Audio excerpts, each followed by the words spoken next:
This guy's girlfriend dumped him after 3 years, and you won't believe the reason. Shin Yuan is rich and handsome. He could have any girl at his feet. You couldn't expect less from him. Shin Yuan is dating the most popular girl in college, Jo Wanning. She absolutely loves her life of luxury. But one day, everything changed. Shin Yuan's family went bankrupt. Do you know what happened next? On the very same day, Jo Wanning broke up with him. She said the 3 years were great, but now they just don't match anymore. And look at that, her new man came to pick her up immediately. Shin Yuan was furious, but he didn't want to lose his reputation. So he told the new boyfriend, Jo Wanning is an amazing girl, treat her with care. Then he revealed all her preferences in bed, and that she only accepts expensive gifts. The rich guy got furious too. He hit the gas and drove away. Shin Yuan isn't stupid. He knew many people were only by his side for the money. Even his friends left him. Right at that moment a system window appeared. It revealed that Shin Yuan met the requirements for the perfect life system. The rules are simple. Any money he spends on girls who are interested in him, Shin Yuan gets back 3 times more. Also he can see exactly how interested they are. He sees a number floating above their heads. First he thought he was crazy, but then an incredible girl called out to him. This is Lai Xiao's college teacher. She came to talk because she saw he went through a breakup. She came to offer support. She said he will find a new love. Above the teacher's head, Shin Yuan saw a number and a heart. That is her affinity score with him, so the system is not a hallucination. The teacher told Shin Yuan to cheer up. She said he is smart, handsome, and polite. If he needs to talk about anything, he can come to her. Shin Yuan didn't expect his teacher to care so much. He felt a bit shy. Then she went even further. She knows about his financial situation. She offered to sign him up for a scholarship. At this point Shin Yuan refused. Any money from the college would just be a drop in the ocean of his debts. The teacher said goodbye, but she reminded him again. He can talk about anything, even his love life.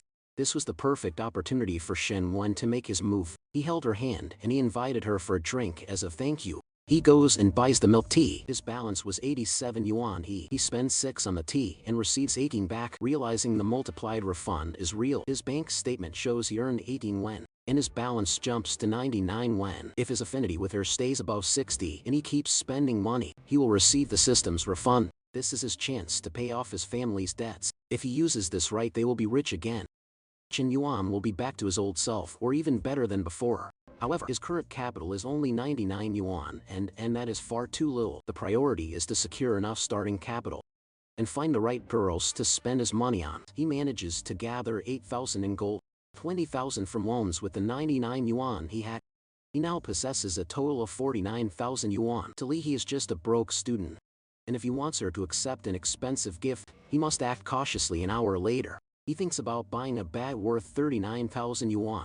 And decides to say it is fake so Lee will accept it. He doesn't know if the teacher has a boyfriend, but he knocks on her door and waits for a response. When she opens it, she asks what Shin is doing, and he apologizes for disturbing her as she was cooking. He says that during his 3 years of college, she took such good care of him that he wanted to give her something small as a symbol of his gratitude, asking her to accept it. Teacher Lee says the bag doesn't look cheap, and because of that, she can't accept it. Lee says she is a teacher and her job is to treat all students equally. Refusing the bag, however, the protagonist says it is fake and costs 200 yuan. Using his family situation as justification, he then states that if he didn't give her something to show thanks, he would be a bad person and that the bag is a gesture of gratitude. Lee realizes she can't refuse as it would hurt the young man even more, and says she will return the favor on his birthday. At that moment, he enters her house while the food she was making starts to burn. The teacher asks if he has eaten yet, and says he can stay for dinner with her. He wants to stay close to increase affinity and earn the refund, and he doesn't want problems with Lee's boyfriend. His money hits the account and Shen receives 100,000, leaving him with a balance of 120,000 yuan. A 39,000 baht with a tripled refund made him profit. Practically 80,000 yuan. He had spent 80,000 yuan before.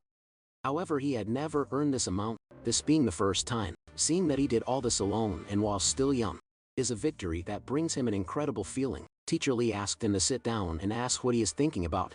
As he is restless, our protagonist asks if it will be just the two of them eating, and where Lai Xiao's boyfriend is. However, the teacher says she doesn't have a boyfriend. At that moment, the former rich guy helps the teacher entire kitchen. It burned a bit shy. The teacher says it isn't necessary. However, our hero sorts it out in an instant. Just then the teacher's younger sister, Li Ming, appears annoyed and asks what they are doing. Shin says they aren't doing anything, and Li Xiao asks why she took so long and asks Ming to eat with them. Thus she introduces her younger sister and Shin Yan greets her. However, Li Ming says she isn't feeling well, making the atmosphere heavy and uncomfortable. Our hero says he already ate before coming, and decides to head back to the college. The teacher realizes he had just said a moment ago that he hadn't eaten and finds this strange. Li Ming tells her sister that he is up to something, and Xiao says he is just a student. The younger sister thinks it is wicked for a student to try to woo the teacher, and Xiao says she is seeing things. Yuan wonders what he should spend money on, as Lai and he have a teacher-student relationship. However, she isn't like Zhou Wanning, who is only interested in money. Suddenly a man bumps into him in the middle of the crowd. He realizes it is Lao Huang. Seeing that the man is acting strangely and shaking a lot, he asks what happened to him. He tells his friend that his goddess, Min Hui, went to the movies with the jerk. Li Jianping, this is Shen Yuan's roommate. Wan Haibao Min Hui is the most beautiful girl in the second year, and she had never exchanged words with his roommate. Shen laughs at Huang and tells him to stop joking. As two girls approach them, Haibao remains hopeful as the girl went to the movies with a man, and that doesn't indicate anything malicious. Yuan knows that when you love a girl to the point of humiliating yourself, it won't end well suddenly. He notices he has 72 affinity points with a girl, a level higher than the teachers. The girls talk about how Shen Yuan got dumped by his girlfriend, and the two keep whispering and gossiping about him. They say at the beginning of the semester, you shouldn't have encouraged getting close, much less paying for drinks, because a rich man is arrogant, and now that his family has gone bankrupt, he continues to act full of himself. The girl thinks it is good they are no longer together, and that he got dumped after 3 years. Then finally finds someone he values and who can bring profit, but the numbers start to drop, so he refuses to stand by and do nothing. While he loses points with her, he asks his friend if he would be bothered if he and Minhui got together. His friend says he has no chance with the goddess because he is no longer a playboy with a BMW. Seriously, for Haibao, it makes no difference as long as she doesn't end up with Li Jianping. Chen says that is what he wanted to hear, and starts running towards the girl to try and talk to her. He approaches the girl suddenly and her friend tries to protect her. However, the protagonist wants to know if she is free because he booked a table at a sushi restaurant. Inviting the girl out, she asks if Shen is asking her to dinner. Her friend warns that the minimum price is 1,000 per person and thinks he won't have money for that. After dinner, he wants to take a walk with her and asks for help buying a birthday present for his sister. He asks her to confirm by noon and says they will keep in touch until the next day. The girl finds it strange because first she went to the cinema with Li and now she is going to dinner with Chen Yuan. Her friend thinks it is no problem because it is a top-tier Japanese restaurant, and even if he is arrogant, he is handsome, and if he recovers his money, he will easily surpass Li. She won't lose anything by going as it is just dinner, and her friend can help her via message if anything goes wrong. At dusk the next day, we see the two entering the Japanese restaurant. Suddenly the waiter starts bringing dishes for both of them, and they are very fancy. The girl says his family situation is not easy, and he doesn't need to spend so much. He asks her not to worry because the Japanese food at this place is worth every penny. Seeing her attitude, he knows it has been 2 months since he last played poker, and he needs to stay calm. She asks Shen why he invited her to dinner, and to help with the sister's present, and the protagonist says he always wanted to ask her to dinner, just didn't have the right opportunity. He notices the affinity level starts to drop and thinks she didn't like the answer. During basic training, she always paid for drinks, and they talked via message. When the girl realizes he remembers this, the affinity level increases. Our protagonist says he couldn't forget that, and the affinity increases even more, so he decides to stay calm. When the affinity level reaches 70, 40 minutes later he goes to pay, and the total is 2,920, but a discount slightly reduces the amount. The girl's monthly budget is 3,000, and a dinner would already take almost all of it. When she went to the cinema with John Ping, they ate at the college cafeteria, and in the future they would go out for dinner. Meanwhile, our hero swipes his card and pays the bill without saying a word. He notices the mission has been done. She had 72 and is now at 76 affinity level, thus he earned 10,000 on just with one dinner. This was truly incredible for him. The more she looks at him, the more she likes him. Must be the power of his money. The girl, very happy, takes his hand and says they need to go to the mall to choose the sister's present. They arrive at the city shopping center and find his ex with a man. Zhou Wanning gets irritated because they broke up yesterday, and Shen Yuan is already with another girl. Her current boyfriend wonders how he is spending so much money in a place like that. He is an exploited worker who bought several bags to win over Zhou Wanning. Meanwhile, our protagonist, despite being full of debts, still has several women surrounding him. He tells Minhui that it is better to check other stores first to choose the gift. His ex's current boyfriend says they can look around as it costs nothing. Zhou Wen'en confronts our hero about who this woman is. Shen Yuan says that by coincidence, he is at the mall buying a present for his sister. The jerk tells him to go to the toy wholesale store because he has no money to buy anything at the mall. His ex steps in front of Minhui and even without knowing her, warns that he will try to trick her. Yuan steps in front and says she has nothing to do with this, and he hasn't tricked her at all. The current boyfriend says he shouldn't speak like that to Joe, and that man should have class, pointing out they are exes. Furthermore, he comments on the bankruptcy and debt situation, saying he doesn't need to pretend to be rich. Our hero feels disgusted by both of them, and thinks they deserve each other. It is better they stay together. There is a mission that, if the level of negative emotions of others increases because of him, he earns a reward. At first, he wanted to give them dignity and avoid public humiliation. However, they messed with him. Therefore, the protagonist will take advantage of the system's mission. There is no reason to hold back. He starts walking with Manhwa, saying they will go inside and look at a store. A woman in the store remembers he was a loyal customer, but she doesn't want to serve a bankrupt ex-rich guy. She thinks he will just try things on and buy nothing.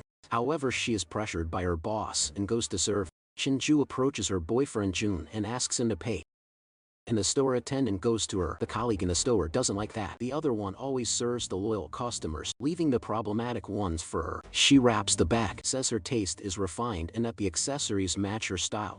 She continues flattering her, saying it matches the bags and that the total is 100,000 yuan. Meanwhile, Shin Yuan tells Manhwa not to hold back on choosing the bag. She points to a bag and says she liked that one, which has a youthful design that his sister would love. The attendant reluctantly says the bags together cost over 50,000 won, and it will be expensive. Meanwhile, Jun is shocked by the bag costing 100,000 won. He already thought 20,000 was too much. Joe Wanning tells Jun to pay quickly and show off his purchasing power, but in reality he doesn't have that much money on his card. Shin Yuan says he wants 2 bags and the accessories Joe Wanning recommended. This leaves everyone in shock, including Manhwa and the store attendant, who thought Shin Yuan was bankrupt. Finally, the attendant says the total for the bags with accessories will cost 130,000 yuan. Right after the dinner refund, Shin Yuan has exactly that amount and pays with his card. The attendant goes to get the items for Shin Yuan, and internally she thinks it's a waste of time to serve him. He doesn't think Shin Yuan is still as generous and carefree as before. Picking up a 130,000 yuan set, Joe Wanning gets angry and asks where the money comes from.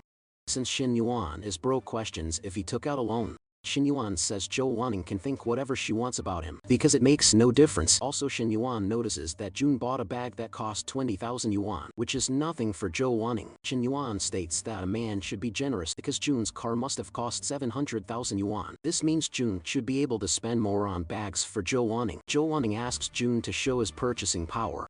We bought the A8 with a loan and can't tell her that. Jun sees that Shin Yuan hits his weak spot. He says he needs to answer a call and starts to leave. Jun pretends to be on a call and says that projects over 1 million are not decided without him. The two leave humiliated, and Shin Yuan's negative emotion points increase, hitting his target. However, it's no longer worth arguing with them, because the mission is already completed. Jin Yan takes the bag and hands it to Manhwa, stating that it's for her, but Manhwa says it's too expensive. Shin Yuan says it's just a bag, and that after dealing with so much nonsense, Manhwa can accept this as an apology. Manhwa thanks him, and Shin Yuan tells her not to thank him so soon, because all the other gifts are hers. Manhwa asks if it's for Shin Yuan's sister, and he says his sister won't like it, unlike her who loves bags.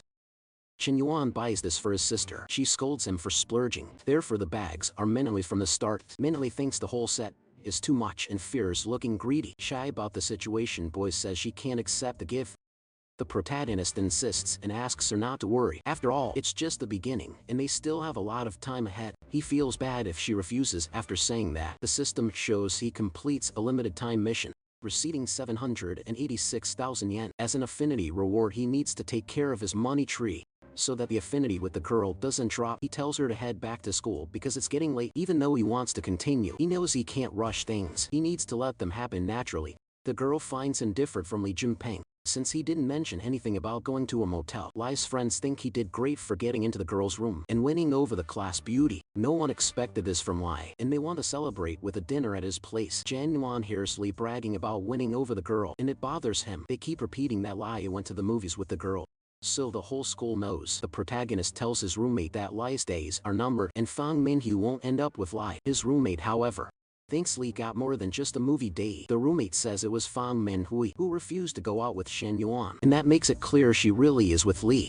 The protagonist doesn't respond and starts checking his balance. He sees he has enough money to go home the next day. When the protagonist arrives, his uncle Shin Yae tells everyone he's home. In the living room, the protagonist's father says they are talking, and that the protagonist should go to his room while the father discusses with the uncle. The father asks for more time because some goods will be paid for and he'll be able to return part of what he owes his brother. The partial payment won't cover the full amount for the next 2 days to keep things flowing. The mother says the father can't live his life this way. When the father didn't have money to open the car wash, his brother lent him 300,000. Now that they took 200,000 from the uncle, he's already demanding everything back. The father tries to defend himself, saying the uncle also has his problems. However, the mother says they also have problems and that in the next few days, the uncle has no urgent expenses. After all, she spoke with the uncle's wife, and the right thing to do is pay the debt. Luckily they are relatives and can sort it out through talking.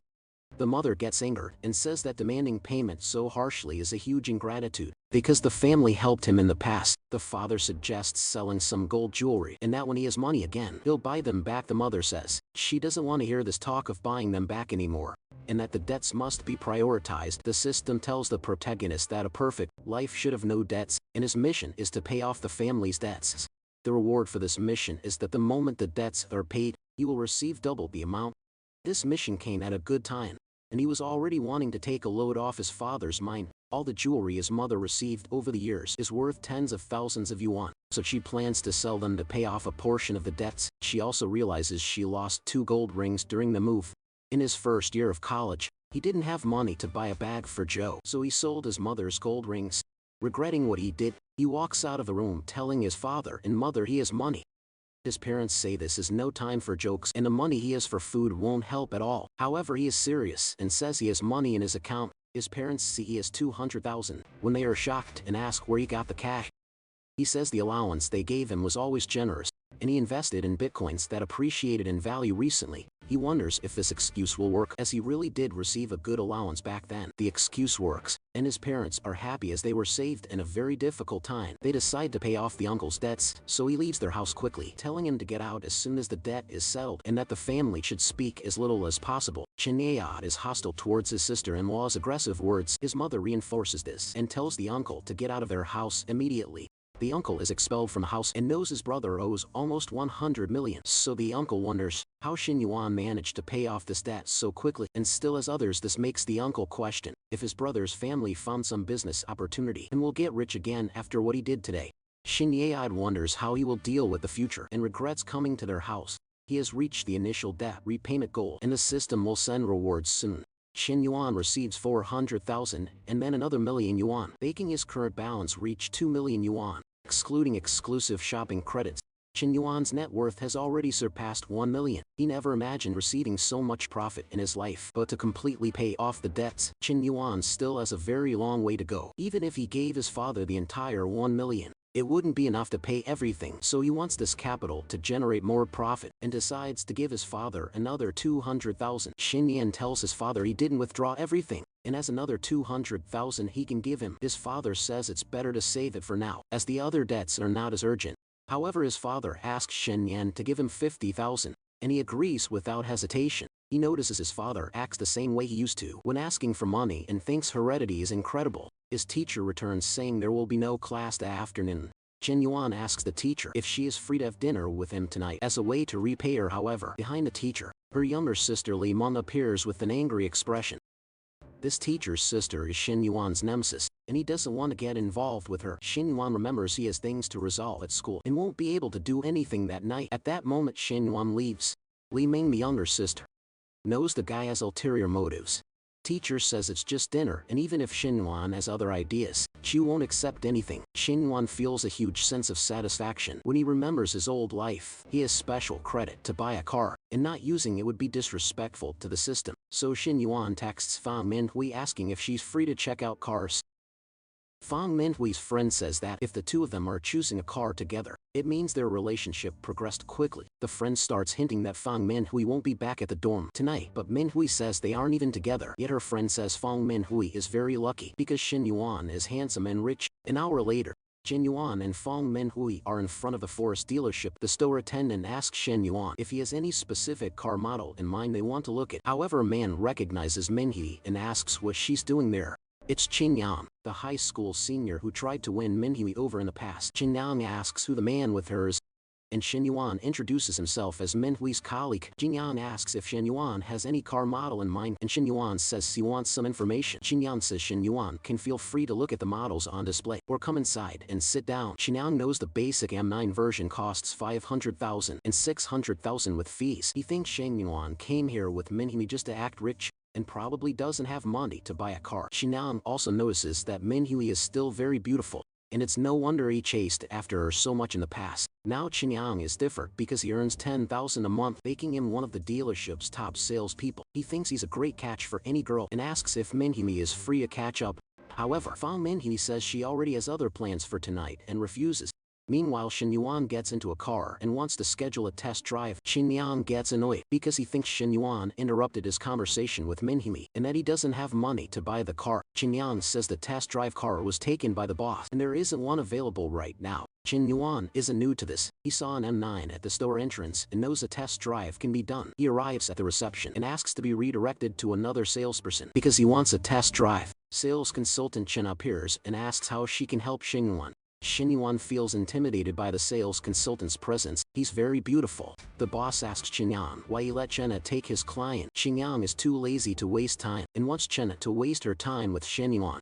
His boss says Shin Yang will regret it if Shin Yuan changes his mind and buys the car. Shin Yang thinks the protagonist is just showing off, bringing a pretty girl to fake wealth. Meanwhile, Chenna starts explaining how the car works. However, Shin Yuan notices that besides being professional, Chenna has a very beautiful face and body. He knows she can close a deal with any client just to hit her sales target. Chenna realizes Shin Yuan already knows the specifications well and asks about his budget range. Shin Yuan doesn't even mention a budget range, stating he wants to take a car home today. Customers usually visit the dealership multiple times before deciding, but Shin Yuan did the test drive and didn't even ask the price. Chenna wonders why Shin Yang abandoned the sale since Shin Yuan is actually willing to buy a car. Chenna informs him that she doesn't have the model in stock at the store, but they can arrange the transfer in a week. Shin Yuan closes the purchase. Chenna thinks he's an angel client because he bought a 600,000 car so easily. She asks Shin Yuan to rest a bit and says he can pay the 50,000 deposit while she prepares the contract. The boss asks Chenna if the client is interested. She replies that Shin Yuan already bought it, leaving the boss in shock. The boss is still suspicious, imagining Shin Yuan is just faking it and will invent an excuse to disappear when it's time to pay. However, Chenna informs him that Shin Yuan already paid and it was in cash, which is different from what usually happens. The boss states that Shin Yang was an idiot, and the dealership suffered a huge loss. Chin approaches Shin Yuan and tells him he can call her for anything, offering him a ride, but Shin Yuan says he does not need one. He and Fang Minhui are taking a taxi. Chin realizes that while maintaining a good client relationship is important, she has annoyed Shin Yuan's girlfriend, so Chin stops insisting, and Shin Yuan and Fang Minhui leave the dealership. Shin Yuan invites his girlfriend to eat, but Fang Minhui barely responds. So Shin Yuan asks if Fang Minhui is angry or jealous, but she keeps saying no. Shin Yuan defends himself, saying he was just talking business with Chen. The dealership salesperson Fang Minhui says Shin Yuan spent too much time talking to Chen and looked happy checking her Instagram. Shin Yuan explains it is his habit. Whenever he adds someone, he checks their Instagram stories. Fang Minhui wonders why she is so jealous if they are not serious. Yet she knows other girls will approach Shin Yuan because of the money he spends. Fang Minhui concludes she must somehow trap Shin Yuan. Shin Yuan avoids the topic, says he will not do it again, and promises to give Fang Minhui a gift. Shin Yuan truly will not do it again because he is not naive. Fang Minhui does not want to accept the gift, as Shin Yuan already bought her 2 bags the day before. Fang Minhui is excited but does not want Shin Yuan to spend so much on her, as she does not want to be seen as a gold digger. Shin Yuan thinks it is normal for a girl to have extra bags. After all, there are 7 days in a week and she will not repeat any. For Shin Yuan, spending money on girls gives triple cash back. The more he spends, the more he earns. Shin Yuan goes to the restaurant with Fang Minhui, asks if she wants a cold or hot drink. Fang Minhui thinks Shin Yuan is indirectly trying to find out if she is on her period and that he must want to make love. Fang Minhui replies she wants a cold drink, and Shin Yuan does not understand why she has a strange expression. It has been 2 months since Shin Yuan was last with Zhou Wanning, and he is very eager. Shin Yuan and Fang Minhui's relationship score increases to 81 points, and she has several expensive items he bought for her. Shin Yuan is treating Fang Minhui too well, and he just spent another 80,000 yuan on her. Meanwhile, Shin Yuan looks at his phone and notices he received 200,000 yuan. Increasing his capital, the cashback system is incredible, and Shin Yuan recovered the 50,000 yuan he paid as a car deposit. Even after settling other expense, 1.6 million yuan will still remain for Xin Yuan to spend. Xin Yuan tells Fang Manhui not to return to the dorm tonight, and she agrees half an hour later. They are at the Grand Rich Hotel in room 808, and Xin Yuan is showering. Fang Manhui is questioned about why she did not return to the dorm and is embarrassed to say she is with Xin Yuan. Xin Yuan appears shirtless after his shower, asking if Fang Manhui is ready. Fang Manhui apologizes to Ling Ling as she does not want to return to the dorm today. Then Fang Manhui messages her roommate, saying she will not sleep there tonight. Next, Fang Manhui tells Xin Yuan she has not showered yet and he likes her scent just as she is. Xin affirms he likes every detail about men, and the girl asks him to go slow. Then they begin to have intimate relations throughout the night. Half an hour later, Men agrees it was good to be with Xin. Xin did not expect Manhui to be so good, and the experience was exhausting for him. He feels out of shape. He got very tired after 2 months without intimacy. Men, however, wants to go one more time, but Xin prefers to rest a bit first. However, Men does not accept and says she wants to go again right at that moment. The next morning, when Xin returns to his dorm, he sees that the system offers a refund to clear debts and decides to get rid of his 2,000 unpending amount. Additionally, Chen owes Li Yuhang 100,000 yuan, an amount that accumulated when his family went bankrupt. His old friends only sought him out for their own gain, and Li Yuhang is the only one who helped him when he needed it most. His roommate asked where Chen spent the night, since he did not return to the dorm. Then the roommate informs him that there will be a class dinner and asks if Chen will attend. Chen says that Li Jianping bought a car and probably organized the dinner to show it off. He comments that if he goes, it will only be to watch his rival's ridiculous show. Li Jianping is full of himself when he wants to show off, and Chen reconsiders if he will really watch his show after all. Chen receives a message from Lu Hang, inviting him to dinner, drinks, and to relax. The limited time mission is that Shen is to receive 1 million to invest within a week. It is a business mission that arises at the right time, as Shen doesn't want to leave the money idle in his account. He wants to invest in Lu Hong's bar, which is under renovation. Shen asks Lu Hong for the location and says he will show up there.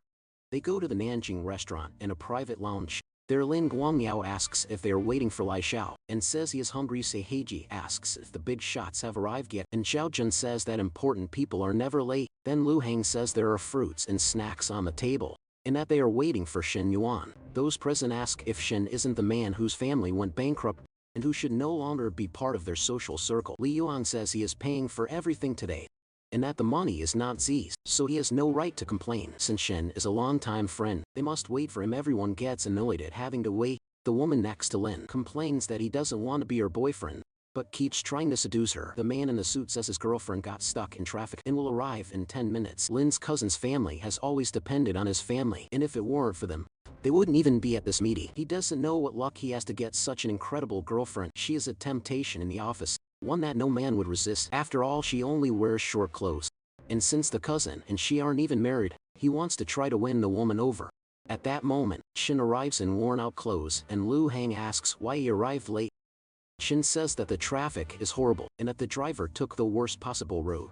Lin Guangyao finds it ridiculous that Shin came by taxi, since everyone else came by luxury car, and therefore didn't get stuck in traffic. Everything changes when the man in the suit's girlfriend arrives. Apologizing for the delay, the man in the suit introduces Chen, the car saleswoman, and is sure that he has the most beautiful girlfriend in the group. Chen notices that Shin Yuan is there, and that he is the man who bought the car at her dealership the day before. Seeing that Chen didn't even greet her, Chen decides to pretend that it is the first time they are meeting. 40 minutes pass during this meeting. Li Yuan wants to expand the bar he is opening, so he asks if anyone wants to invest in his project. The estimated value is 2 million, and he is offering up to 30 of the shares, which represents an investment of 700,000. He asks a little shyly what his friends think of the proposal. One of those present comments that Li Yuan's family earns millions a year, and that he wouldn't need investors for the project. Perhaps Li Yuhang has failed in his investments, and his father cut off his allowance. The man in the suit doesn't want to participate, as he would need to save for 2 years to gather 700,000 yuan. The other man in the cap also didn't come there to invest, and doesn't want to get involved in discussions. They know that in moments like these, whoever speaks up is considered a sucker. Li knows they exploit him for free food and drink, but when he needs money no one speaks up. Li asks if everyone went silent after eating, and if someone could at least say something. The friends do not think they need investments. They suggest each person can contribute a little for Li to open his bar. They agree that becoming partners would not be fair to Li, and that way when he makes money, they lose nothing. May have seen disastrous investment histories, like the restaurant that went bankrupt, and they think a bar would be throwing money away. If someone has money to lend, they will do it privately, and they would not need to be in this situation. They wanted to do business with his friends and profit, but for them it would turn into debt and would not be good.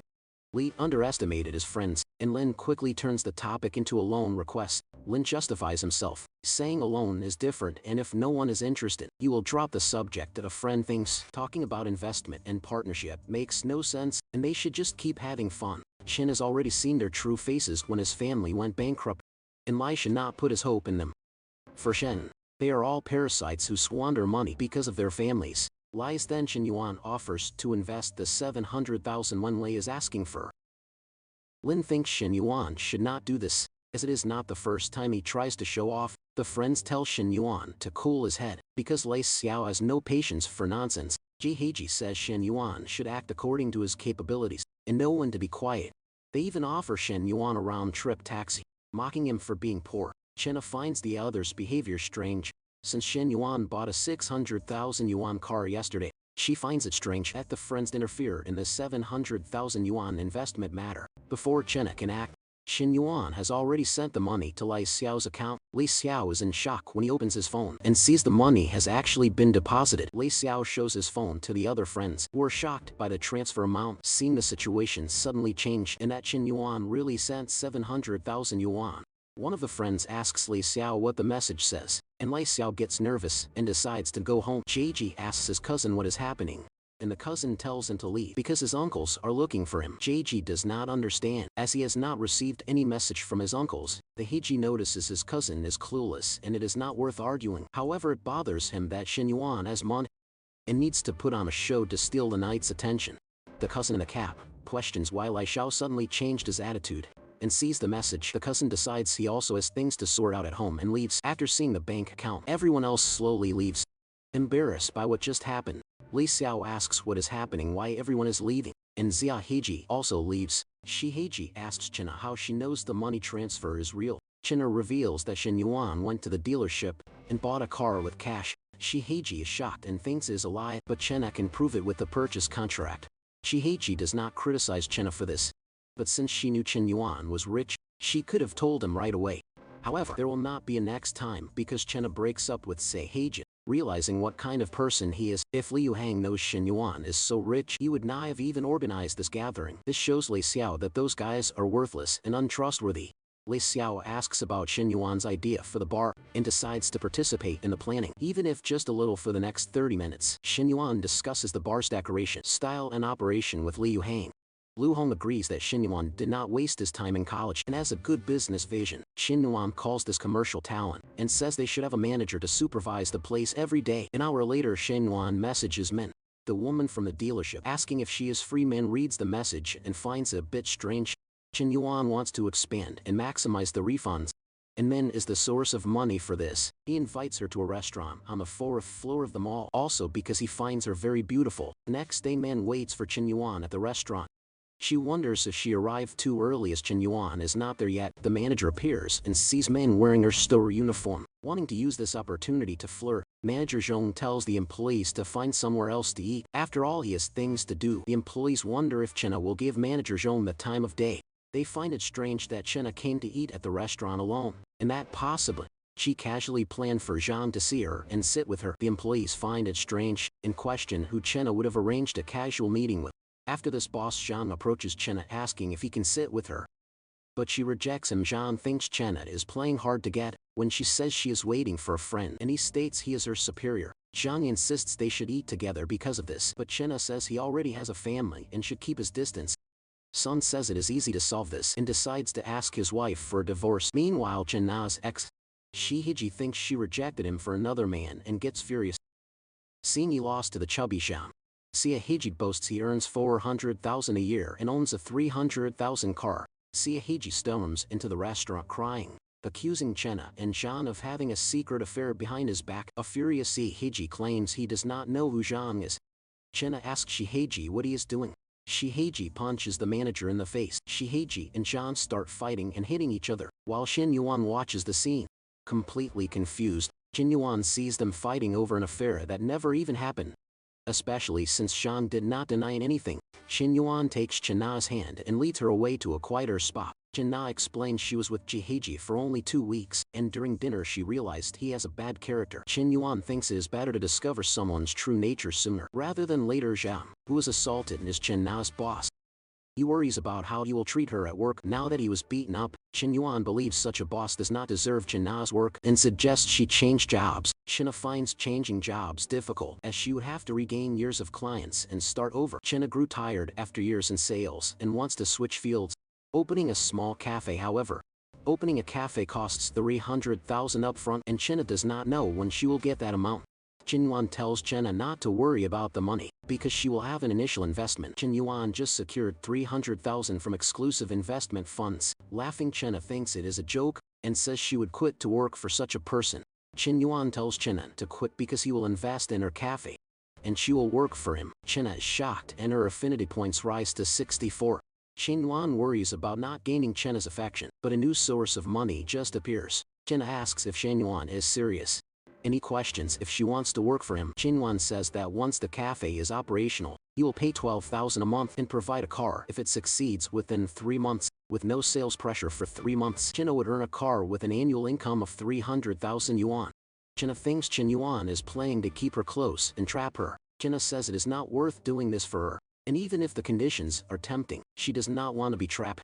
Chen Yuan tells Chenna not to overthink it because he wants to open a chain of cafes, and this would be a pilot project. Hearing this, Chenna needs more time to consider the decision. Meanwhile, Manhwa texts and asks if Chen Yuan is free tonight for a drink. Seeing Manhwa already wants to go out again for a drink, Chen Yuan notices she has quite a lot of energy, so Chen Yuan replies they can have a drink and take things slower. Chen Yuan says goodbye to Chenna, claiming he has something to resolve now and awaits her answer. Arriving at room 8A, Chen Yuan is greeted with a hug and Manhwa says she missed him. Manhwa smells another woman on Chen Yuan and gets annoyed. Chen Yuan realizes Chenna's perfume clung to him because he got into her car. Highly irritated, Manhwa asks if Chen Yuan was with other women before seeing her. Chen Yuan says he only has eyes for Manhwa and is not with anyone else. Chen Yuan claims he went to the dealership to sort out paperwork and must have picked up another woman's perfume there. Manhwa believes him and says that next time, Chen Yuan can warn her and keep his distance from the saleswoman. Chen Yuan thinks the system's mission is to spend on women and earn refunds, then it is not worth getting tied down to just one. Manhwa says she will take a shower, but Chen Yuan does not allow it. Chen Yuan and Manhwa strip off their clothes and start their fiery games. They decide not to shower, preferring to keep their natural scents. Chen Yuan gets excited when Manhwa repeats a phrase he said earlier. In the middle of the act, Manhwa confesses she really likes Chen Yuan. 2 hours later, Manhwa says she wants more, but Chen Yuan decides to shower. He notices Manhwa has more energy than his ex Zhou Wanning, and it leaves him exhausted. Chen Yuan sees Manhwa's affinity level rise to 90. After their activities, the system announces that the host has a woman with an affinity level above 90. And the task is complete. Chen Yuan wins a lottery ticket worth 1 million and a consumption voucher for another million. This 1 million ticket is the perfect justification for his money and can pay off his family's debts. The skills Ruthless and Power merge, and Chen Yuan knows he will completely dominate in the future. He knows that from now on, he will unleash his power, and Manhwa will be under his control. Chen Yuan feels a giant wave of energy surge through his body. The rewards for reaching 90 affinity with a woman are incredible. It seems the system distributes rewards according to his needs. Reaching 90 affinity with the dealership woman would take time. Unlike with Manhwa, Chen Yuan decides to take advantage and advance step by step. After all, her affinity is already past 60. He has no idea when another woman with affinity above 90 will appear, or what rewards he will receive. The most important thing for Chen Yuan now is to test the power he gained from the system. He returns to Manhwa stating he changed his mind about showering and wants to test something. Manhwa notices the difference in him and it makes her very happy. Meanwhile, Chenna tells her friend that the man offered her 300,000 to open the cafe, and that after 3 months he would give her a car. Her friend Chin thinks Chenna fell for a scam.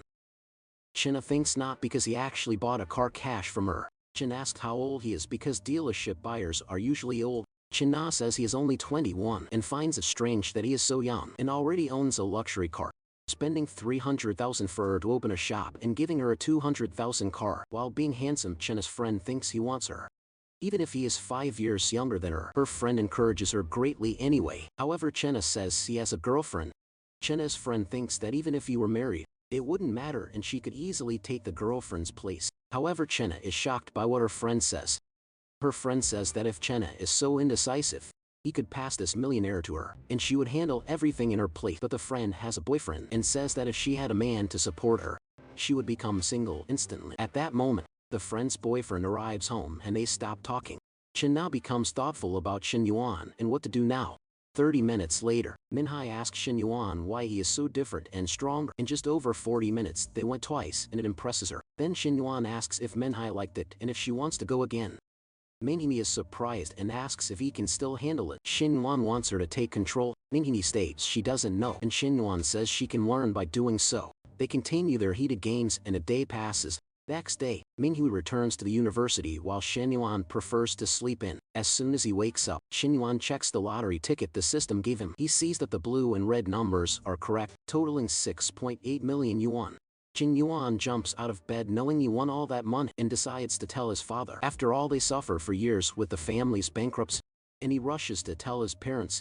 Arriving home, his mother asked him not to shout. Shin Yuan says he has something very important to tell his father. His father asked what is so important that it cannot wait and if Shin Yuan got into trouble. Shin Yuan asks his father to sit down and shows him they won 6 million and are rich. His mother asks if college pressure is affecting him that much. Shin's father tells him not to make things up, stating he will handle the family's debts himself. Shin then shows him the numbers and the lottery results up close on his phone. This leaves Shin's father stunned, and he starts shouting. Realizing his son really won the lottery, his parents are absolutely shocked to see that Shin won 6.8 million, when even with taxes over 5 million would still remain enough to pay off debts and improve their lives. Shin's mother says her son's name will go down in family history, celebrating the big prize, since he is already in his 3rd year and close to graduating.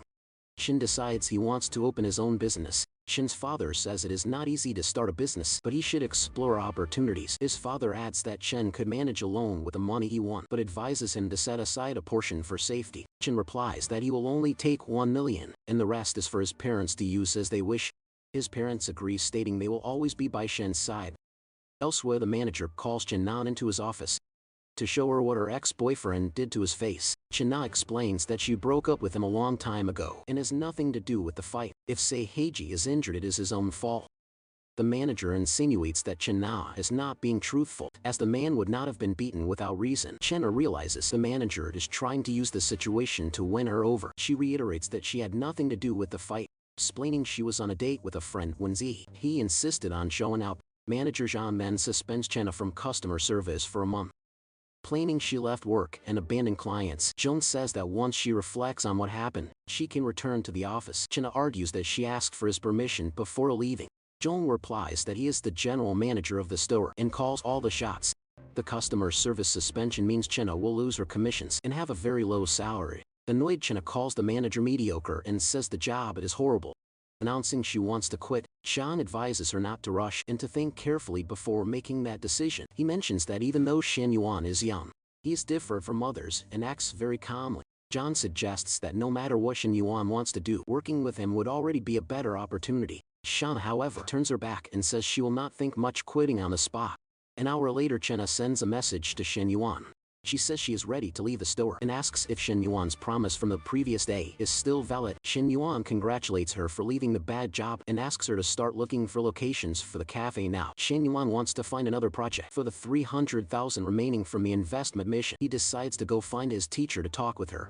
Teacher Lee apologizes, saying she needs to move some things in the office, and asks for help carrying boxes. Shin Yuan says it is no problem, as he has no class in the morning and is free at home. Lee explains that if it were just books, she could handle it, but the desk and cabinet are very heavy. She asks Shin Yuan to take the books off the cabinet so they do not fall when they start moving the furniture. The teacher tries to reach the books, and Shin Yuan goes behind her to help her reach the shelf. At this moment, they have a more inappropriate physical closeness, which makes teacher Lee shy. Lee notices they are physically closer than in any previous situation. This makes her question if Shin Yuan feels something for her. After the task finishes, teacher Lee becomes very shy about what happened between them. Other students arrive to help and notice that Lee's face is very red. Shin Yuan tells the boys to move the filing cabinets to the other side. If the students hadn't arrived late, they would have seen the embarrassing scene. Lee notices that Shin Yuan is becoming bolder and bolder, first at her home and now in the office.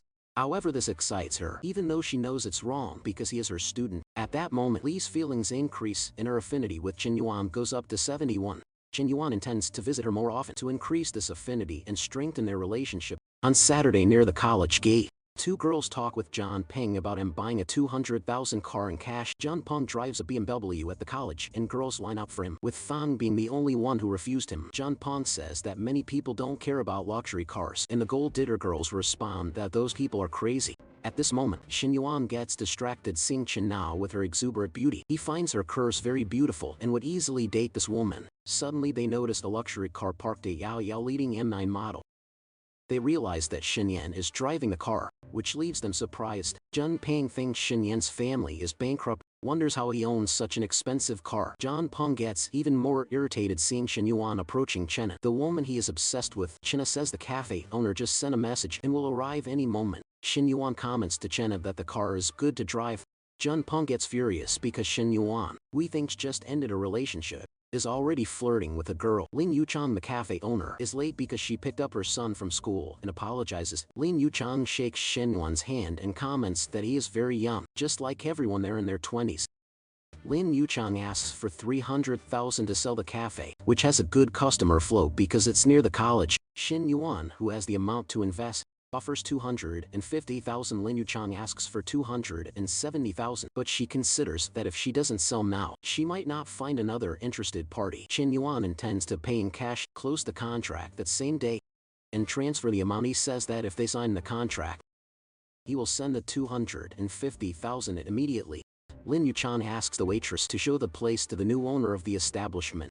Chen Yuan, the waitress, Xiao Qiu, calls Chen Yuan boss and introduces herself to him. Chen Yuan explains that he needs to show the place to Chenna, who will take care of everything as he won't appear very often.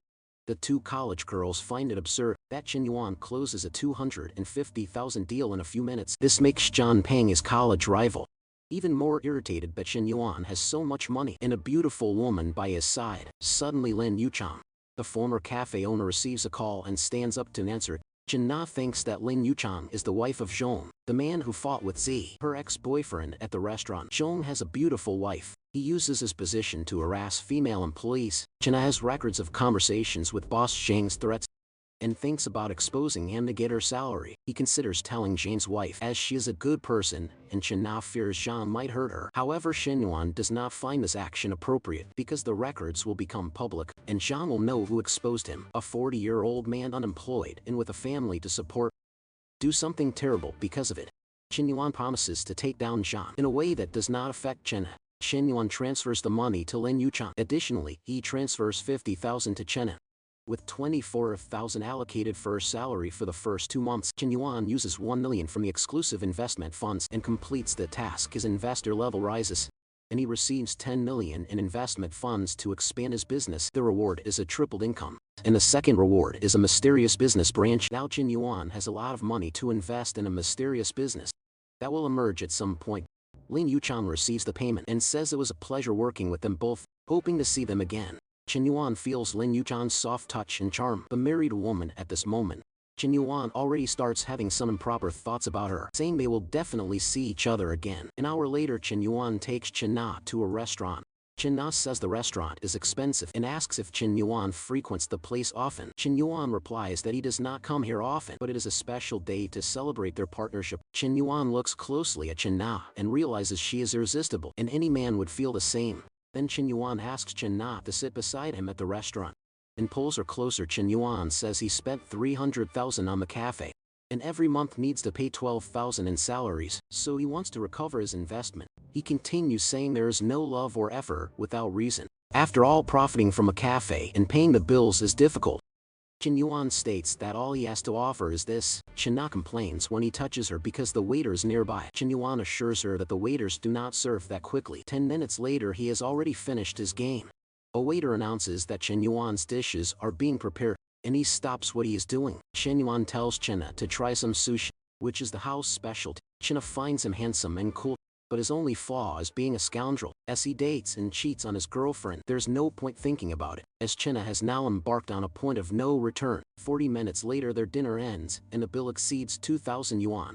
The system reimburses triple, and Chen ends up profiting 5,300 yuan. Easy money, a meal equivalent to the commission from selling a car. Spending 2,000 yuan is like spending 20 for Shen. Chen wants to return to the cafe to talk with the waitress, understand the environment, and familiarize herself. Chen thinks this will bother Cao. After all, the place closes at 9 and it is already 8:30. Chen attentively asks Shen to take her home. She delivers the report to Shen. The next day, after work, Chen asks to go up to Chen's place for water. But she doesn't think it's appropriate. After all, what happened at the restaurant is already Chen's limit. And it's still too early to dodge this situation. Chen asks if there's another man at Chen's place. She replies that it's impossible because she broke up with her ex today. Chen says he'll only go up for water and stay if Chen wants him to. However, Chen doesn't seem to want Shen to stay, and wishes he would leave after getting the water. But as soon as Shen goes up to Chen's place, he immediately starts his naughty business. Chen says the water he's going to get isn't what Chen was thinking of downstairs. A man wants to get Chen's forgiveness, even if it's just to be friends. She thinks Chen isn't home, and decides to leave flowers at the door so she knows he sent them. She hears strange sounds coming from the apartment, and thinks Chen is with Zhang.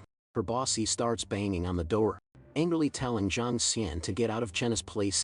Chen recognizes the idiot's voice and wonders why she is there, since she's the one who broke up with him. Chen says she hears something banging on the door, but Chen claims it's next door. Chen quickly takes Chen to the bedroom so she doesn't hear the banging on the door. Meanwhile, Chen says she isn't ready yet and prefers Shen to go slower. Chen's ex thinks he has no more chances and gives up on winning her back, dropping the flowers on the ground. An hour later they finish and Shen says she is very tired. To solve this, Shen lays her down on the bed so she won't tire out as quickly. Shen's energy is infinite thanks to the system's ability, and he just can't stop. Not only is Chen not extroverted, but she is also very reserved, and this makes Shen even more attracted to her. The next day, Shen smells toast and fried eggs coming from the kitchen. Chen is making the eggs and toast, and Shen notices her thoughtfulness, a stark contrast to Mindini. A mission appears by a property for Chen within the next 24 hours. The system's first reward is a double cashback on the property's value. Next, a mysterious property is granted after the purchase. This means the mission reward stacks with the cashback bonuses. The system just materialized Shen's idea of turning the house into a home for them both. This mysterious property could be a mansion, and Shen believes the surprise factor will skyrocket. Along with his income, the coffee is ready in 2 minutes, and Shen wants to claim his reward if Chen's affection score passes 90. Shen says it's still morning and they can do more things just like last night. He hints that later they'll each make their own coffee and have more fun. But then Shen surprises Chen, announcing he's going out to buy her a house as a gift. Chen finds it unbelievable. Shen already gave her 300,000 for her cafe, and now he wants to give her a house on top of that. Chen feels like she has nothing left to offer Shen. Seeing Chen in silence, Chen asks why, and she says it was all too sudden. When Chen complains that it's a lot of money and doesn't grow on trees, for Chen it practically does. Chen has $3.5 million on his card and gets reimbursed 5 times over if he buys the house, gaining a 17 million capital. Chen wants to give Chen a huge house. Chen says they made a lot of noise and need a house with soundproofing because of the neighbors. The woman says it wasn't her fault, and Xinyuan admits he made a lot of noise. Chen reveals that 2 of her friends want to check out the cafe. In the morning, Xinyuan thinks it will take time to buy the house, and one afternoon won't be enough, so Chen tells her friends that an unexpected issue came up and they can meet at night instead. Qian tells Monglu, but an unexpected issue came up and she can't go. Monglu is an in-demand personal trainer and a personal friend of Chen. Chen thinks the cafe story fell through and was over the top. After all, a man wouldn't just hand over 300,000 that easily. Monglu thinks her friend wouldn't make that up and asks her what happened. Menglu wants to meet the rich, young and handsome man because she's never found one for herself.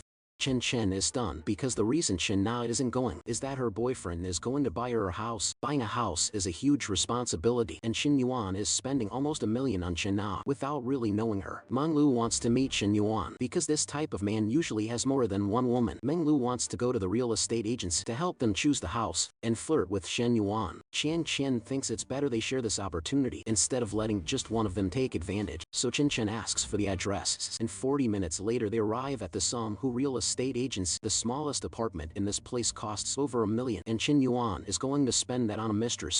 As soon as Chen arrives, she's happy to see her friend Menglu. After a long time they missed each other, and Menglu asks Chen Na to introduce her handsome boyfriend. Chen Na introduces Chen Yuan to Menglu, the personal trainer, and to Chen, the Ferrari salesperson. Menglu says Chen Yuan is thin, but if he joins the gym he would get an incredible physique. Chen gets jealous that Chen Yuan is young, handsome and supporting Chen. Then Chen Yuan flirts and says he couldn't train at Menglu's gym because he would lose focus. Seeing Xinhuan flirting back in front of Chenna, Monglu imagines they might not even be a real couple. Monglu notices Chenna's knees are swollen. And because he was pleased, Chen Yuan is reciprocating by buying the house for her. Chen tells Chen Yuan to check out the Ferrari she sells whenever he wants to change cars. It's notable that Menglu and Chen already have an affection level above 60 in less than 5 minutes, but Chen Yuan benefits from this. The more women with 60 affinity, the more money he earns. The real estate owner notices that besides buying a millionaire house, Xin Yuan is also with 3 beautiful women. The agent says she only has houses available that cost 15,000 per square meter. Xin Yuan reveals his budget is 3 million, and he wants to see houses in that price range. They go to the negotiation room to make a professional recommendation to Xin Yuan. Menglu is shocked by the level of magmy. Xin Yuan is spending 3 million without a second thought for Menglu. A sponsor and sugar daddy at this level cannot escape. The agent recommends an apartment that would cost 2.9 million. And fits what Xin Yuan wants. His supposed girlfriend Chenna says, "That's a lot of money," and she feels bad. However, Xin Yuan says he won't skimp on a big house for them to live well. The friends see that Xin Yuan is a loyal and ideal sponsor who doesn't save and wants to give the best of the best. Xin Yuan doesn't want to be taken for a fool and asks the agent to really push for a discount. The agent says that if Xin Yuan closes the deal today, she can guarantee good discounts immediately. Instead of a discount, Xin Yuan wants 2 more parking spaces. Menglu decides to win Xin Yuan over and keeps flirting. Xin Yuan notices this and, looking carefully, finds her impressive and stunning. If something were to happen between them, Xin Yuan thinks the feeling would be indescribable. However, Xin Yuan cannot get distracted now that it's time to close the house deal. Half an hour later, the discounts are applied and the house goes for 298 million yuan. The friends are shocked that Xin Yuan buys the house for Chen Na with such ease and puts it in her name. The deposit is made into Xin Yuan's bank account and he ends up with 15 million yuan. Not even at his father's peak do Xin Yuan and his family have so much money, and this is due to the system. Besides Chen Na, who makes him a multi-millionaire overnight because of the mission reward is given and Xin Yuan gains a mansion on Qingju Lake. This is one of the 10 super mansions in Star City. The real estate agent realizes Xin Yuan isn't really dating Nana. She secretly wishes for a man like him in her life, someone who pays for a house up front. She suggests they exchange messages to sort out the contract details. Xin Yuan adds her and Menglu gets furious, thinking the real estate agent is trying to steal what's hers. Menglu then tells Xin Yuan she'll need his tips to buy her apartment soon. She also comments that one day she can train with Nana whenever she wants. Xin Yuan tells Nana he has matters to resolve and doesn't want to bother the 3 of them, suggesting they have lunch together. Menglu thinks it's a waste for Xin Yuan not to stay and eat and then enjoy what she has to offer. Nana calls them to lunch and then to the cafe, and her friends want her to pay the bill. Half an hour later, Shen Wan returns to the college cafeteria. He notices his teacher Lai Xiao is alone eating at night. Lai Xiao is on a call talking about college matters and saying she won't be free the next night. She informs her secretary that she really has another commitment. Lai Xiao explains to Xin Yuan that the college wants to create a startup incubator for students. She explains that the project involves giving funds to students, supporting their projects, and encouraging them to become entrepreneurs. Xin Yuan asks what advantages the college offers these companies. Li Shou says the college closes contracts and sends qualified graduates to companies every year. However, companies don't see the benefits and don't invest because there are better elite colleges. Li Shou is just a teacher and her secretary wishes she would flirt with the company directors. Jin Yuan wants to help the teacher with 10 million, but he wants to know if the investment will be profitable. The return rate of the startups needs to be good for Xin Yuan to invest in this project and help Lai Xiao, who is struggling. Xin Yuan tells Lai Xiao he has some interest in investing in the project. Li Xiao agrees it's good to have that vision, but since the project hasn't launched yet, it would be difficult right now. At this moment, a new mission appears for Xin Yuan to influence more areas of society, including the college. He must earn prestige points by investing in university projects. His reward will be a lottery draw. For every 500 prestige points accumulated, these points represent his reputation and the respect people have for him. The startup incubator is perfect to help teacher Lai Xiao and at the same time earn prestige points.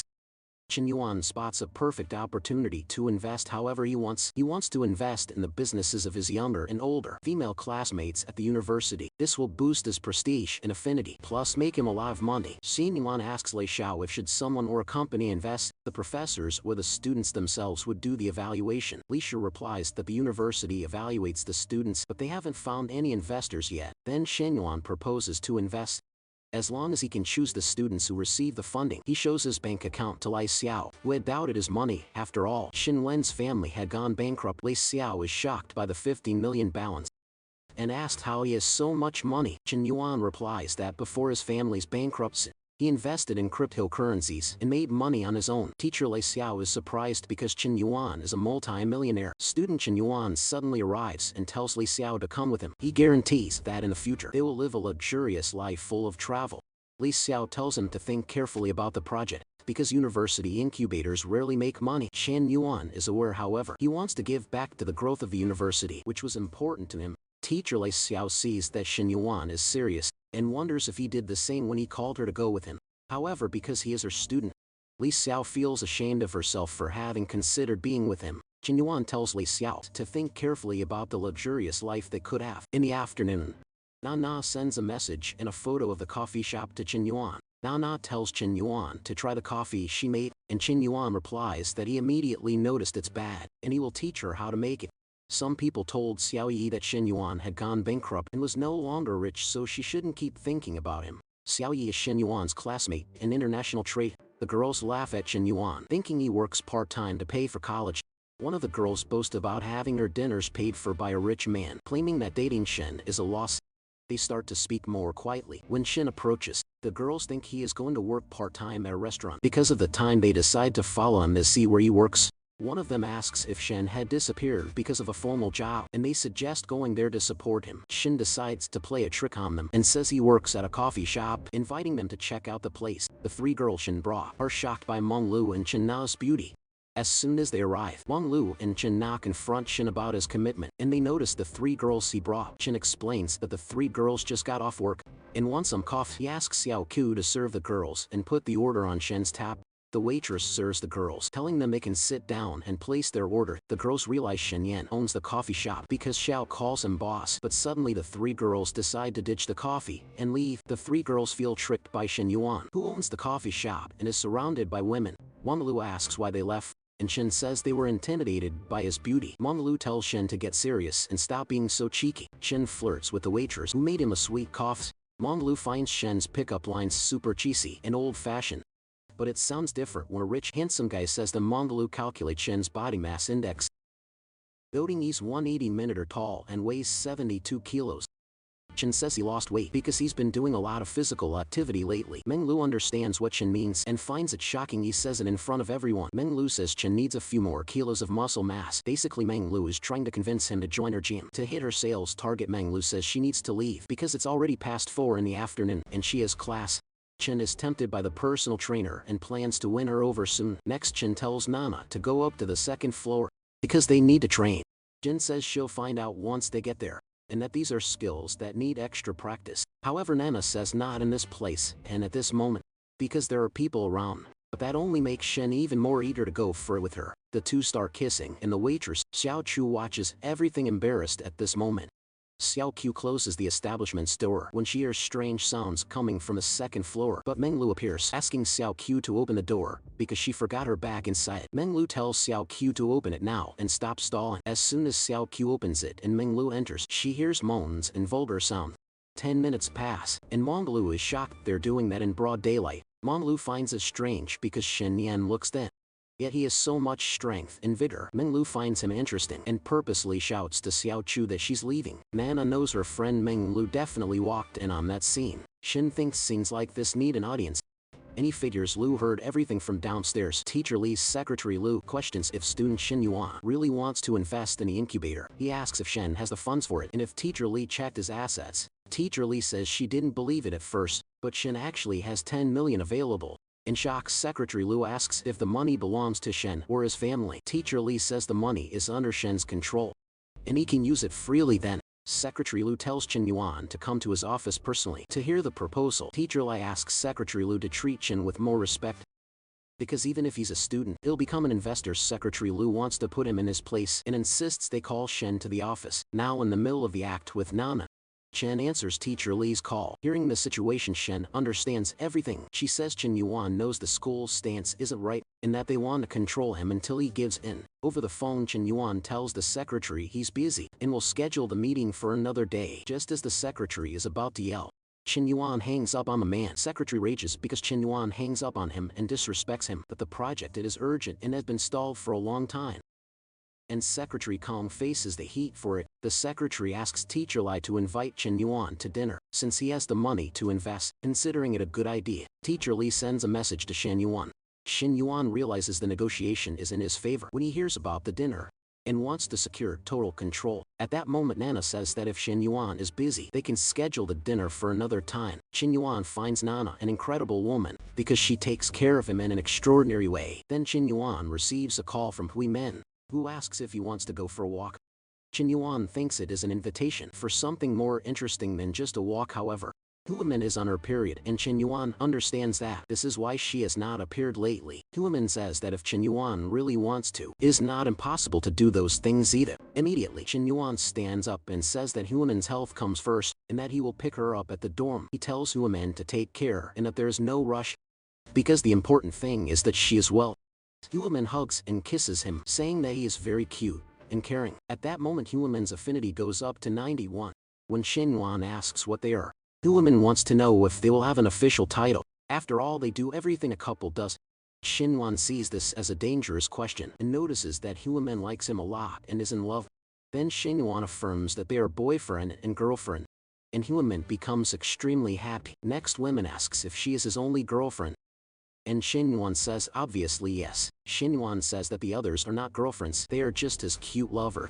Huimin decides to give Qin Yuan a gift, since he is being very good to her. Qin Yuan says he will give Huimin a gift, and asks if she wants a house or a car. Huimin says that is too expensive, and that a perfume and a bag would already be great. Then Qin Yuan says that Huimin does not need to save money, and that since she is in college, a house would be more important. Huimin says she will follow whatever Qin Yuan decides, and Qin Yuan takes her to the dorm because it is already late. The next day Qin Yuan goes to Kingju Lake to pick up the keys to the house he wanted to give to Hui Men. The next day Meng Lu calls Qin Yuan for a workout, and he thinks the video call is inappropriate. Meng Lu claims men only think about nonsense and that she had no ulterior motives. Meng Lu wants to see how much Qin Yuan can take, because she notices from his tone of voice that he does not treat her like a stranger. At this moment, student Joe arrives to train with personal trainer Lu Meng Lu. Joe asks what made Lu Meng Lu so happy this morning, and Lu Meng Lu says she is just talking to a friend. Joe asks Lu Meng Lu to tell her after all there is enough time before class. Lu Meng Lu reveals it is a sugar daddy who bought a 3 million house for a friend. Joe is shocked because he must be a millionaire, and both feel intense envy. Joe thinks that with all that money he must be an ugly old man, but it would be worth it because her boyfriend is stingy. Lu Meng Lu says Qin Yuan is in his 20s and is even younger than her friend, and contrary to what Joe thinks, Qin Yuan is handsome and tall.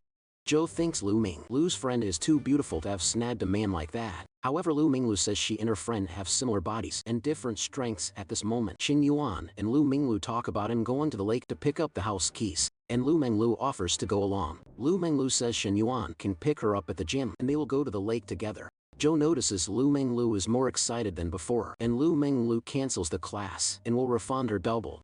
Lu Meng Lu explains that Qin Yuan is going to pick up the new house keys and invited her to go with him. Joe Wanning knows that Qingju Lake is one of the 10 most famous luxury neighborhoods. Joe Wanning finds it strange that Lu Meng Lu is going to pick up the house key with Qin Yuan.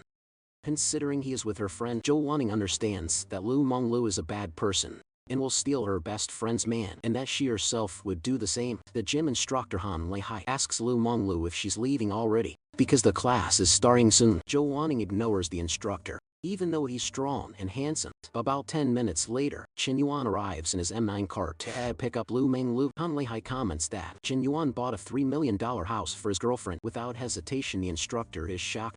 Imagine how many years it would take him to save $3 million. However, as she looks closely at the man in the car, Joe Wanning notices he looks familiar. She's shocked to realize he's Qin Yuan. Her ex-boyfriend Joe Wanning finds it strange that the rich, handsome Lu Meng Lu mentioned turns out to be her ex.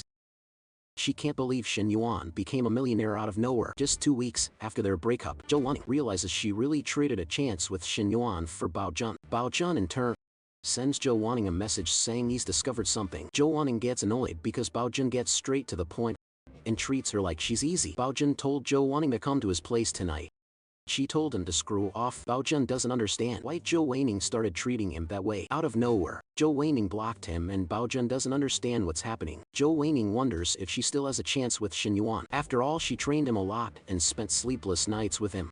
She questions if it would be too much to try and get back with Shin Yuan, thinking about the implications for Coach Lu, the university girls, and her best friend Lu Ming. Lu comments that the car is huge, and they could camp in the middle of nowhere with it. An off-road camping trip with a woman like her would get any man excited. Shin Yuan says camping sounds interesting and they can do it next time. Lu comments that Shin Yuan doesn't follow normal rules. Then changing his mind, Shin Yuan says they can do it now. Shin Yuan drops a cheesy pickup line and asks if he can join Lu's basketball game. Lu laughs, saying Shin Yuan really likes to tease her. 30 minutes later, Shin Yuan arrives at the location to finalize the house contract. The real estate agent Guan Shufan asks Shin Yuan if he wants to see the house or review the contract. Shin Yuan replies that it's just to finalize the contract and he'll see the house later.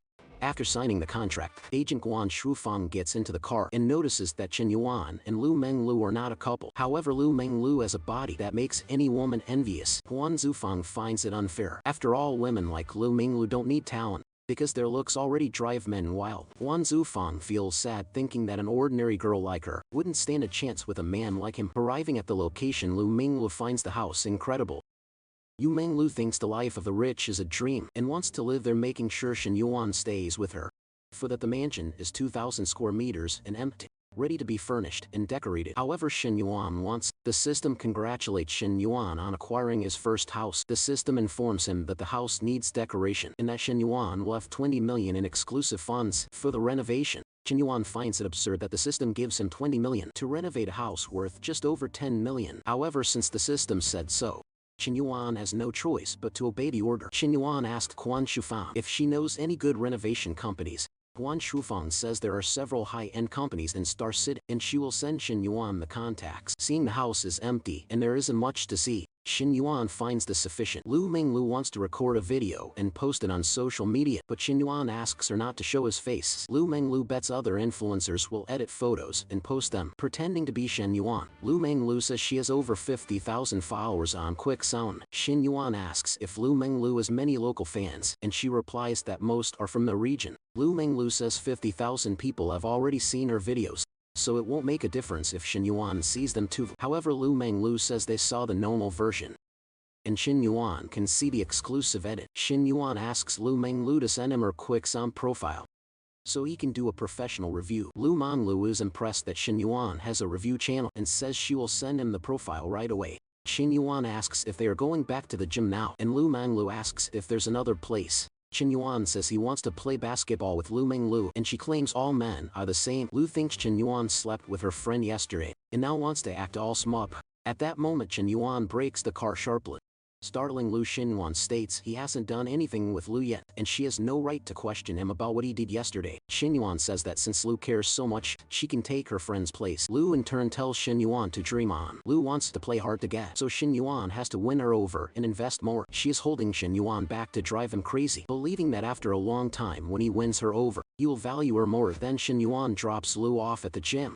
and she invites him to train sometime. Shin Yuan says goodbye to Lu the coach, and also invites her to play basketball sometime. Wang the gym manager appears and says Lu violated the contract by canceling a morning class. Wang argues that he warned Joe, and will reimburse Lu double for the private class. Wang says Joe filed a formal complaint and has already resolved the situation for Lu. Lu wonders why Joe wanted to harm her like this, for no apparent reason. Lu knows Huang won't win her over by scolding her and then being gentle like this. Huang invites Lu to have lunch together, as there are no classes at this time. However, Lu turns Huang down, saying she brought food and doesn't want anything that exposes her too much. As a coach both inside and outside the gym, Lu isn't surprised by a man like Huang, because she's the boss. Lu also considers herself a woman destined for a life of luxury, and Huang won't get in the way of that. The advisor asks why Shin Yuan went straight into the entrepreneurship base. Kong asks if the advisor spoke with the professor, and the advisor says he asked her to send the documents. Kong wants to understand who Shin Yuan really is, and the advisor offers to speak with Shin Yuan. To avoid problems, Secretary Kong wants to act cautiously, so as not to alert Shin Yuan about this. Kong decides to hold a preliminary meeting with Shin Yuan and the professor that afternoon. It's clear the matter is very serious. After all, Secretary Kong will personally attend this meeting. In the dorm, Shin Yuan's friend asks how to win over a girl he's interested in. Shin Yuan notices his friend is stubborn. After all, the girl refused 3 invitations he made to her friend. However thinks it's progress. After all, before she ignored him and now she replies to his messages. Xin Yuan is happy to see his friend happy and suggests he ask La Xiao for help. A friend calls La Xiao a virgin and claims Xin Yuan is the most experienced among them, able to help them more. Xin Yuan states that the girl must like his friend because she replies to him and agreed to go out with him. When Xin Yuan agrees with him, the friend is very happy with the approval. Suddenly Secretary Kong, Secretary Lu and the counselor appear at the dorm door. Xin Yuan lets them into the room after they say they want to see him. They think Chen Yuan is in serious trouble. They came to investigate because Chen Yuan's family went bankrupt, but he is buying many things. The visitors think Xin Yuan's money is dirty because it makes no sense where he is getting so much money. Xin Yuan's roommates think it's normal for the big shots to come to the university because they are sure the police will also come. Xin Yuan's roommates think John Ping is talking nonsense about him. The teacher says these are student committee secretaries who want to speak with Xin Yuan. Xin Yuan greets Kong from the committee, who asks if he can have dinner with them tonight. Kong says he will book the restaurant and they can go together, calmly discussing business. So Kong and the others leave with Xin Yuan for the restaurant. The students think the three didn't come to investigate Xin Yuan, but rather to protect his image. The students decide to pretend Xin Yuan is a secret agent undercover, and inviting him to dinner is something no one expected. The students are in shock when the two secretaries invite Xin Yuan to dinner and find him powerful. Li Jianping knows Xin Yuan must have done something big if even the school bigwigs are bowing to him. The fact that Xin Yuan is so powerful and stealing all the attention bothers Li Jianping at the restaurant. The directors want to know everything Xin Yuan is planning and ask him to be direct. Xin Yuan says that to invest, his conditions must be accepted. To avoid losses for the directors, Xin Yuan demands total autonomy, deciding who receives investment and how much without the school interfering. However, the directors say that's not how things work, as it involves the Ministry of Education. Furthermore, the school wants to control the students' success rate, and without money, that's just theory. The students can make money. That changes everything, and since Shen is investing, he wants to see a return. Our hero is being very direct because the system wants him to create new businesses and make a name for himself. In the future, Shin will need a team of professionals to handle everything and wants to train his own staff. The most important part of the missions is that they require many women, and high-class ones are difficult to deal with, but the girls at his school are the best in Star City, and Shin wants to start gathering them now. The secretary will give an answer after speaking with the Ministry of Education staff. After many toasts and wines, dinner ends in the early morning. Since Shen Yuan drank, the others go ahead while the teacher takes him home. The teacher says her car is too spacious and prepares to drive the M9. Shen says he's tired of sedans and wanted to try an SUV this time. Suddenly the teacher receives a call from Li Mong, who can't switch shifts because she's helping with a move. Li Mong hired a moving service and things will sort themselves out gradually. The teacher is moving in a few days because her apartment contract ended and she's sharing with her sister. Shen offers to help with the move, but the teacher says she just bought a car and it wouldn't be good for him to carry boxes. Shin says the car is for carrying things, and the best part is it will impress the students. The teacher has a lot to buy and doesn't want to bother him. After much insistence, the teacher accepts her student's help with the move. The teacher notices Shen has striking features, and besides being her student, he is very handsome. She also notices Shen likes her, considering the previous context and the help he just offered. The bag Shen said was a fancy replica. However, considering his money must be original, the teacher picks up the bag Shen said was fake at the time and later realizes it's original. And since he's a student with money who gives a gift to a teacher he likes, Shen interrupts her and says getting a bag as a gift to the teacher he respects is no big deal, as the teacher already thought this isn't right because she is older and Chen's teacher. Before the teacher can say anything else, Chen asks her to drive and Chen won't give up. Even if the teacher says she can't accept the gift, Chen says he's going back to the dorm as there's no space at her place, and the teacher parks the car. The teacher says she'll leave the car there and the next morning, Chen will come by to pick up the key. After this dialogue, Chen gives the teacher a sensual thank you kiss on the cheek. Teacher thinks Shen is getting bolder every day. First it was dinner, then in the office. Now this kiss makes her very shy, and she says Shen is a terrible student. Nana asks Shen to open the cafe door for Lin Yuchang, who got stuck outside. Shen opens the door since the waitresses are too far away. Lin thanks Shen and explains that one of her children forgot a toy inside. Shen opens the cafe so the woman can retrieve it. Lin Yuchang starts searching for the scattered toys, bending over in a way that immediately catches Shen's attention, telling her to take her time. Shen asks how old her son is. The woman replies that he is 3 and full of energy. Noticing a bottle of wine nearby, Shen guesses Yu Chang was drinking alone in the cafe. When Lin Yu Chang gathers everything, Shen asks if she felt bad about taking the wine. She replies that she feels nostalgic, as that bottle kept her company through many lonely nights. Shen figures all the sadness and the memories are due to Zhong. Shin tells her that whenever she wants to return to look around, she is welcome. However, Lin Yuchang claims she intends never to set foot in this place again. Hearing this, Shin offers the unhappy woman a drink. Lin Yuchang asks if that would be strange, but Shin sees nothing wrong with it, pouring wine into her glass. Shin mentions he noticed her sorrow, and asks if it involves family matters. Shin says he knows her husband John, so he imagined it had to do with him. He heard stories about John from Chin Nana, who quit the dealership because of him. Lin Yuchang suspects Nana and her husband had an affair. Chen Yuan, however, explains that Zhang harassed Nana, and she could not stand the situation anymore. Yuchang agrees that Nana was right to quit to escape Zhang's pestering. And Yuchang revealed she is thinking about divorce because of the cheating and the threat Zhang makes against employees. They have been together for 5 years, and she never imagined this would happen. She fears making this decision because of her son, and the psychological damage it might cause. Shin Yuan advises that clean break is better, as growing up in such a toxic environment could be worse for the child. Yuchang agrees with Shin Yuan, finding him kind, mature, and possessing a charm that Zhang lacks. Even if looks aren't everything, Yuchang admits she prefers being with a handsome man. She thanks Shen Yuan for his advice. The two get up to leave the cafe after finishing the wine. Suddenly Lin Yuchang trips and falls right against Shen Yuan's body. Shen Yuan tells her to be more careful, and Yuchang apologizes as they lock eyes. Shen Yuan catches a pleasant scent coming from her and does not understand why she is apologizing. Suddenly Yuchang plants a kiss on Shen Yuan's cheek, which instantly stirs him up. Shen Yuan feels the kiss was not enough and wishes they had gone further. Yuchang leaves embarrassed, blaming the alcohol. She was always the proper wife, only crossing the line now because of her cowardly husband. Shen Yuan tells Nana that the dorm is closed. He has nowhere to sleep. Nana tells him not to rent a hotel, and to come over and cuddle with her instead. 20 minutes later, Shen Yuan arrives, drunk at Nana's door, leaving her shocked. When questioned about his state, Shen Yuan claims it was due to a meeting with the bosses. Nana tells him to sit down and take a shower while she prepares some tea. However, Shen Yuan demands a hug from Nana before anything else. He embraces her from behind, not in a sweet way, but with mischievous intent. The first time, Shen Yuan used the excuse of needing water after training, and now he uses the excuse of an innocent hug.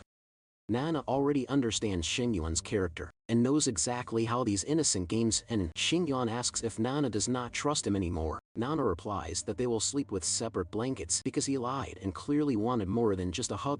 Shen Yuan did not expect Nana to be so strict, assuming she had gotten used to his ways. Even so, Shen Yuan knows the night is long. Upon lying down, he complains that he is freezing.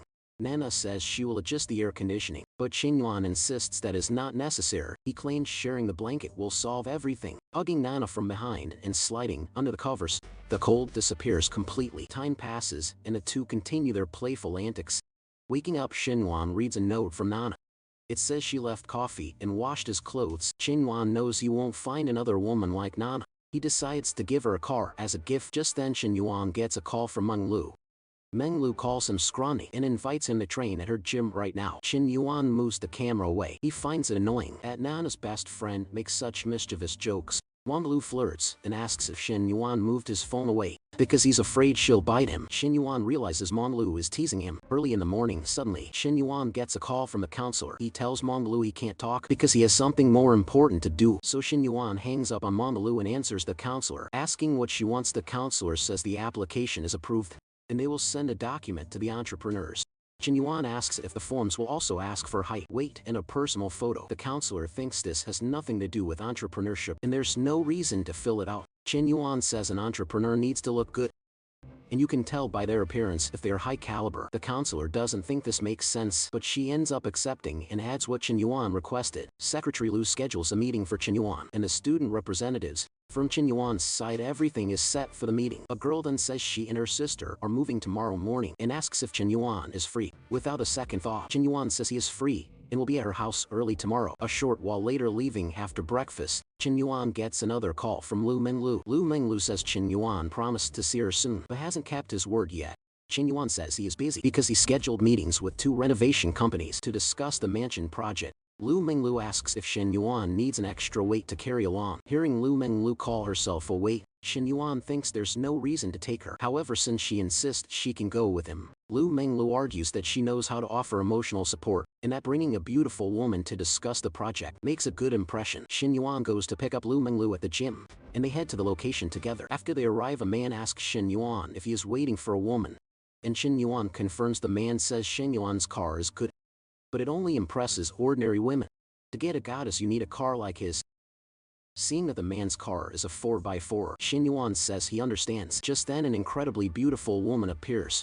Surprising the man, Fan asks the woman if she wants to go out to eat, saying he has been waiting for her to leave work for a long time. The woman replies that she made plans with a friend and already told Fan via message. Fan has little personal money to spend, as everything belongs to his parents. Unlike Chen Yuan, who has a lot of cash, Fan says he will pay for lunch if her friends do not mind and asks to join them. Chen Yuan says there is a problem, and he does not want to eat with someone who drives a G-class. Chen Yuan gets very annoyed when Lu Menglu gets into Fan's car. Chen Yuan wonders how a woman he could not win over, even with the G-class, got into Fan's M9. Lu Menglu explains that Fan is a VIP client at the gym and spent a fortune because his family is rich. Fan tried to win Lu Menglu over for a while, but she never responded, even though he drives a $2 million car. Chen Yuan says he does not care, leaving Lu Menglu with a sour face. She asks why he is silent. Shin Yuan says he has nothing to say, and Lu Menglu thinks he is apathetic today. Shin Yuan understands that Lu Menglu wants him to feel threatened because she has other options and many guys chasing her. Shin Yuan says he only gets excited when he is playing or about to play, and if she does not join his game, he will not get excited. Lu Menglu gets annoyed and asks if all men are scoundrels like Shin Yuan. Defending himself, Shin Yuan says he only invited her to play basketball. Lu Menglu drops the subject and says that at the cafeteria, Chen Yuan went upstairs with Nana, and she knows what was on his mind. Chen Yuan knows Lu Menglu will never forget this, and changes the subject, asking why she is free to accompany him. Lu Menglu says she is not free and is postponing her private lessons because of Shen Yuan. To compensate, Lu Menglu asks Shen Yuan to take her to eat something good, since he feels guilty flirting. Shen Yuan says she can eat what is on his body, and Lu Menglu gets annoyed again. Stopping his teasing, Shen Yuan decides to take her to eat before they visit the renovation company. In the afternoon after they eat, Shen Yuan arrives to talk with the chief designer about the house, since he already sent all the requirements. Shen Yuan came here to see her proposals. According to the budget, the chief designer prepared a luxurious European style and a soft, modern Chinese style. Lu Menglu thinks all the styles look great and asks about Shen Yuan's budget. Shen Yuan immediately replies that the budget is 20 million. The chief designer is shocked because the project will cost 30 million. Shen Yuan's assets must be close to hundreds of millions. The company wants to intensify its effort since nothing has worked so far. Shen Yuan decides to go with the modern Chinese style, adding some things he mentioned and making adjustments.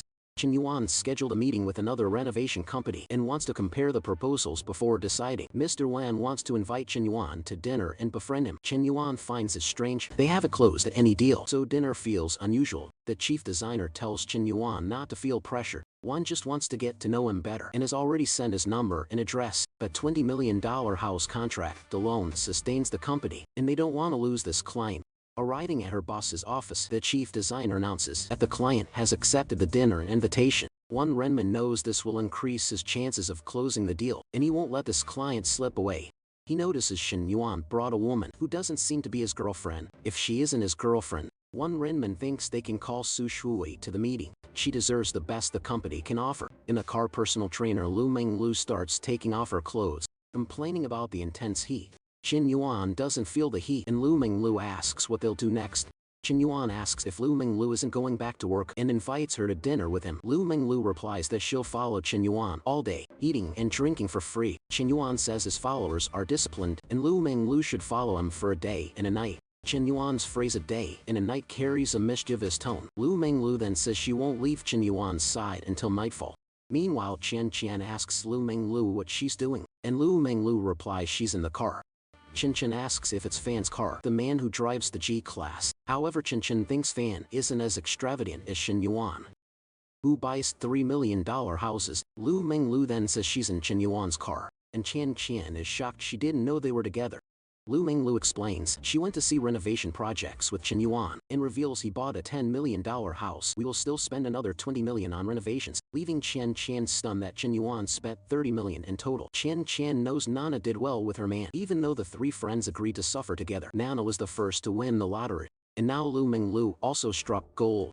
With two best friends doing so well, Chen Chen wonders if it's because their bodies are more extravagant. At the restaurant, Wan Renmin meets an acquaintance and says he's waiting for a client. The acquaintance, who is Wan Renmin's nephew, says he also has dinner, but will return to toast with Wan Renmin later. The nephew thinks the meeting is very important because his uncle rarely attends in person. He also questions Wan Renmin walking with a beautiful woman and thinks if she weren't a relative, he'd ask for her number. As they exit the car, Wen Renmin is introduced to Shen Yuan and Lu Menglu. The two greet each other and Wen Renmin asks Shen Yuan if the girl beside him is his girlfriend.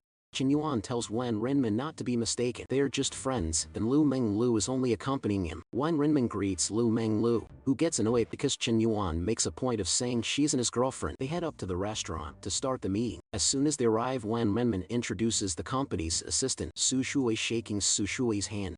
Shen Yuan finds her the most unique girl he's ever met. She is delicate and pure. Wen Renmin notices Shen Yuan likes Su Shui and thinks it will be easy to get close to him. Wen Renmin starts with a toast to business, and Su Shui is instructed to participate. Su Shui raises her glass and stands from the table to toast with Shen Yuan. Liu Menglu asks Shen Yuan if he wants another drink. Shen Yuan thinks it is better to stop at this drink since he will be driving later. Shen Yuan does not know if he took the opportunity to tell naughty jokes, but the feeling of being like a couple with Liu Menglu feels good. Su Shui asks to make another toast with Shen Yuan. Shen Yuan, with a mischievous tone, says he prefers tea right now. Wen Renmin praises Su Shui, saying she is in her final year of college and that since they are young, they can talk more. He suggests Su Shui add Shen Yuan on WhatsApp.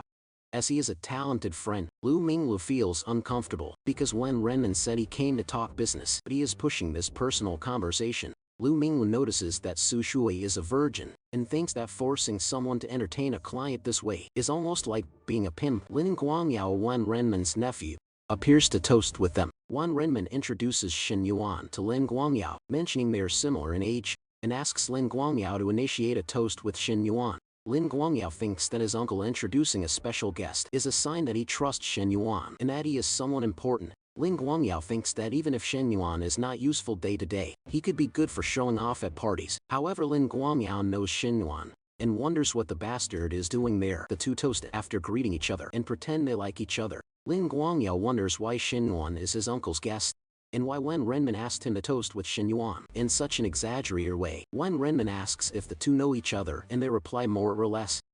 Lin discovers that Shen Yuan bought a mansion and plans to spend 20 million on renovations with the company. This leaves Lin in shock as spending 20 million on renovations makes him question how Shen Yuan got rich. Out of nowhere, Lin tried so hard to please his uncle that in reality, he was trying to please Yuan, the man he hates. Yuan became much richer than Lin in less time and surpassed him. Because of this, Lin's uncle became submissive to Yuan, and Guang decides to do the same, so Guang congratulates Shen Yuan and calls him Mr. Now that he bought the mansion. 3 hours later, Shen Yuan announces they are going to a bar or to sing karaoke.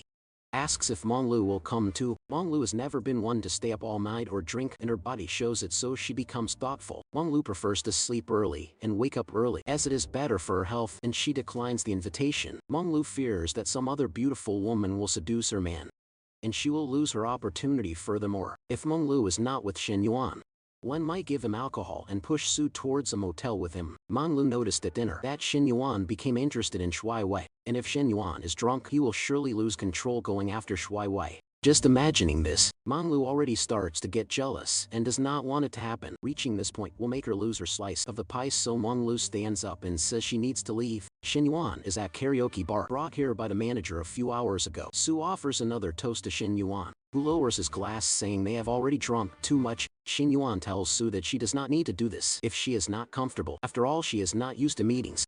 He understands that a girl from a normal family like Su had difficulties getting an internship at Wen's big company. Lu demands Shen Yuan's attention, who tells her to go after Fan with her G-class car. At this moment, Lu realizes that her methods are not being effective with Shen Yuan. Su asks what song Shen Yuan wants to sing for her to put in the queue, and he says he will sing whatever she wants. Menglu thinks Shen Yuan is doing something wrong because his gaze is stressed. Shen Yuan says Menglu's gaze is also stressed, and she replies that her gaze is just desire, not affection. Menglu says her advantage is this: no matter how much she attracts a man, the results are the same. When Menglu asks what that result would be, Shen Yuan whispers in her ear that it is a trait. This flirtation works so well that Menglu's affinity for Shen Yuan increases. Lu, irritated, feels cornered, but Shen Yuan is honest, unlike others who disguise lust as love. When Shen Yuan places his hand on Lu's leg, she asks him to stop because there are people nearby. The old man warns them, and Su puts on a song for Shen Yuan to sing. So the karaoke continues until 11 at night, and after that everyone goes home. Wan never imagined he could befriend someone Shen Yuan's age, and he wants more meetings in the future. Regarding the renovations, Wan considers granting the most professional option, and hopes they can cooperate on it. Wan only looked at 2 companies, and their designs are professional and cheaper, so he lists them as his preference. They leave now, and Wen hopes they can see each other in the future. Seeing Su is a bit drunk, her assistant says she will take Su Shui home. Xin Yuan offers to call a taxi for Su, but she and her assistant refuse. Qin Yuan tells Meng Lu he will rent a room nearby. When Meng Lu asks if there is a better place, Qin Yuan suggests her house. Meng Lu does not plan to be easy, but her gut tells her if she does not act now, she will lose the opportunity. Meng Lu does not want any man to sleep in her house so easily, as she has her values. However, Meng Lu notices her affinity is at 75 and keeps rising. Xin Wen asks where Meng Lu lives to call a taxi, but the woman says she does not want to leave. Meng Lu asks where she will sleep, taking the initiative. In his surprise, Qin Yuan is still treating her this way. Confronted like this, Qin Yuan says they can go to a different hotel. Getting into the taxi, Meng Lu hopes Qin Yuan is not as aggressive as he was with Nana. At the cafe, the taxi driver sees Meng Lu and thinks Qin Yuan must be very rich to have won over such a beautiful woman at the most luxurious hotel in Steel City. Qin Yuan asks for an executive suite for an entire month. An executive suite for a month costs 100,000 yuan. The receptionist asks if Qin Yuan really wants the suite for a whole month. Seeing the total is only 110,000, Qin Yuan asks to put it on credit and requests the first room on the 52nd floor. Since Meng Lu's affinity is above 60, the cashback will be triple, and Qin Yuan gains a lot from this. Seeing Qin Yuan ask for the first room on the 52nd floor, the receptionist thinks he is very used to that hotel. Facing the window, Meng Lu finds the view from the place very extravagant. Meng Lu feels like she is betraying her best friend, but she hopes her friend and Qin Yuan can get along. At this moment, Qin Yuan says he only has eyes for Meng Lu and asks if they can start their cardio. When Meng Lu says she has not showered yet, Qin Yuan tells her to do it later. Meng Lu notices the curtains are open. Qin Yuan says the glass is frosted and they are on the highest floor. Even if someone sees, they will enjoy the show. And Meng Lu thinks Qin Yuan is very wicked.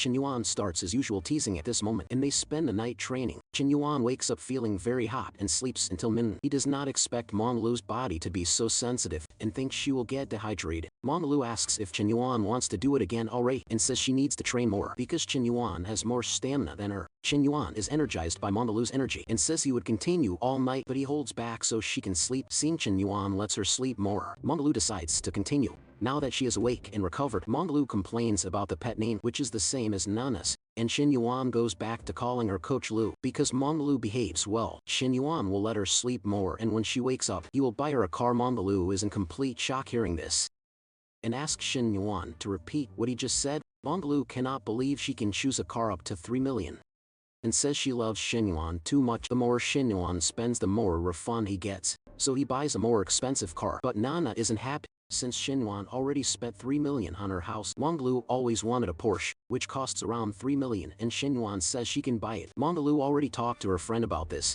and her friend prefers a Maserati. Meng Lu also plans to check out a nice model. Qin Yuan didn't know Nana prefers that car, and Meng Lu asks if he's going to buy a car for her. Qin Yuan says he won't lie anymore and intends to do it, and Meng Lu thinks her friend is very lucky. A car and a house together here are worth 2 million, and Meng Lu doesn't want to worry about it. Meng Lu doesn't want to feel jealous and wants to be content with this relationship with Qin Yuan. Qin says a friend saw Meng Lu at the Grand Hyatt Hotel and asks if she spent the night there. Meng Lu says yes, and that she stayed at the hotel with someone. When asked about the person, Meng Lu says her heart softened for Qin Yuan and they were together.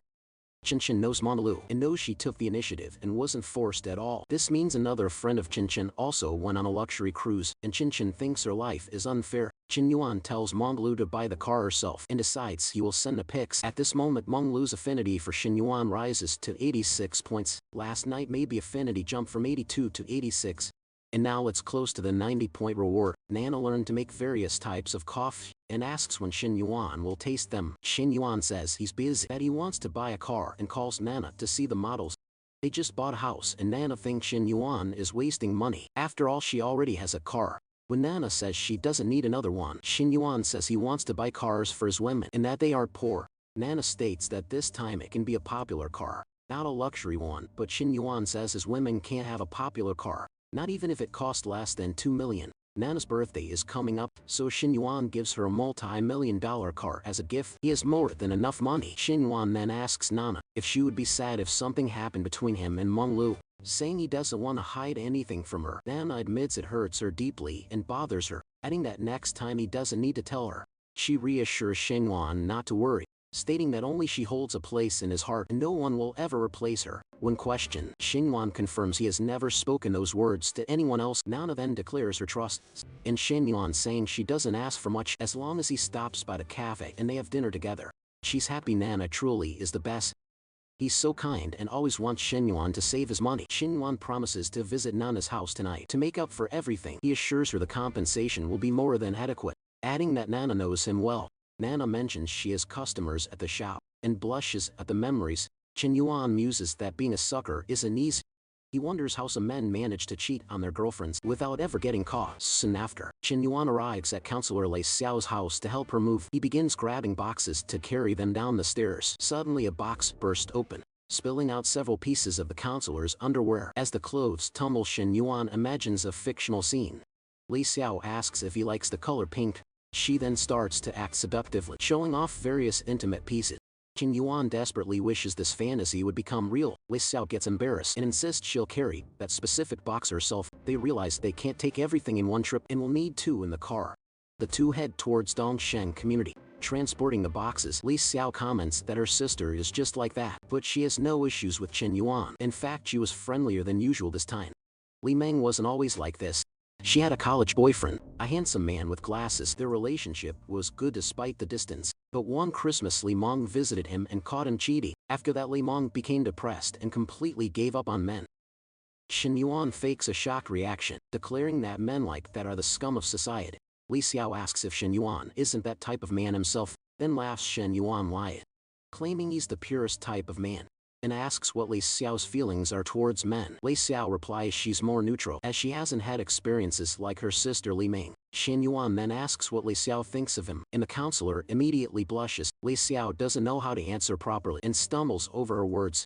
Xingyuan then reveals it was just a joke and asks why Lei Xiao got so nervous. Lei Xiao is visibly relieved to hear it was a joke, admitting she wouldn't know what to do if he were serious. At Lei Xiao's new apartment, they finish moving in and she thanks him, offering to buy him lunch. He says she doesn't need to pay, suggesting he can be rewarded in another way. At that moment, Xingyuan plants a big kiss on Counselor Lei Xiao. Lei Xiao is shocked, but slowly lets things happen. Initially, Lei Xiao says it's not right, but eventually accepts the situation. Suddenly, Lei Xiao's sister Li Meng shows up and asks to open the door, but she doesn't have her key. They stop what they're doing, and Lei Xiao doesn't think she can continue, so Xingyuan goes and opens the door for Li Meng. Li Meng notices Lei Xiao's flushed face and asks if she got a sunburn to look like that. Lei Xiao says she just needs to rest a bit. Feeling a little unwell, Lei Xiao is grateful for Li Meng's appearance. As Xingyuan was being bold, Li Meng and Lei Xiao found someone for Xingyuan regarding investments and will send the person's contact. Xingyuan says he'll talk to the person and leave so as not to bother the sisters. Xingyuan wanted more time with Lei Xiao, but Li Meng got in the way. Then Li Meng asks what Lei Xiao really thinks of Xingyuan,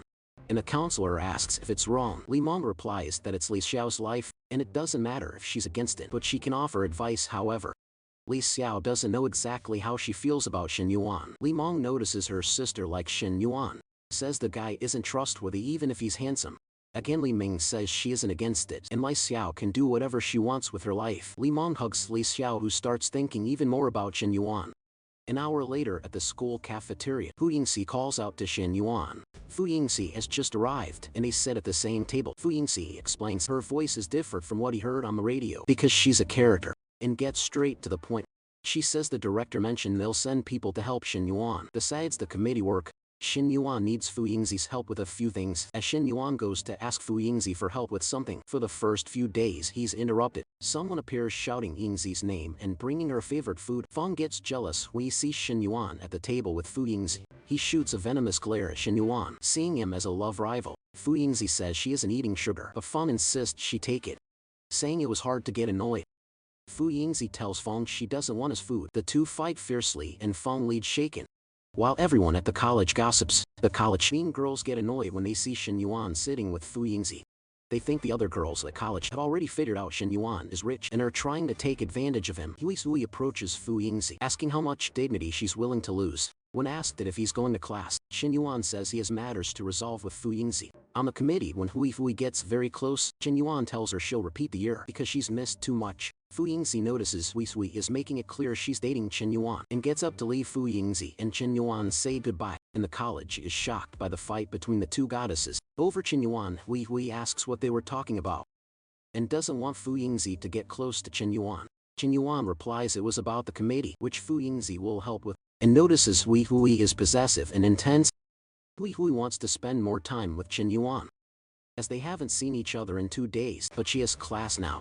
Hui Hui whispers something in Chen Yuan's ear and says goodbye, leaving a mischievous atmosphere. Chen Yuan notices Hui Hui is an insatiable woman. Wang Lu calls Chen Yuan saying she found a car for 2 million, and he decides to transfer the money. Next, Wang Lu calls him to a place to show off her new clothes, claiming Chen Yuan will like them. However, Chen Yuan does not know what these clothes are, and Meng Lu promises to show him in person. Chen Yuan gets confused because he had planned to see Nana, and Hui Hui wanted to grab something cold with him. This leaves Chen Yuan undecided about which of the 3 he will see. That night at Lai Xiao's house, her sister Li Meng asks if they should invite Chen Yuan for lunch with them. Li Meng suggests texting Chen Yuan to thank him for his help. Thinking about Chen Yuan's level of naughtiness, Counselor Lai Xiao feels like biting him. They decide to invite Chen Yuan to test him, so Lai Xiao sends the message saying Li Meng is grateful and invited him for dinner. Chen Yuan is shocked by the string of women wanting to go out with him. That day, thinking about what to do, Chen Yuan decides to cancel with Meng Lu and Hui Hui. Arriving at Counselor Lai Xiao's house,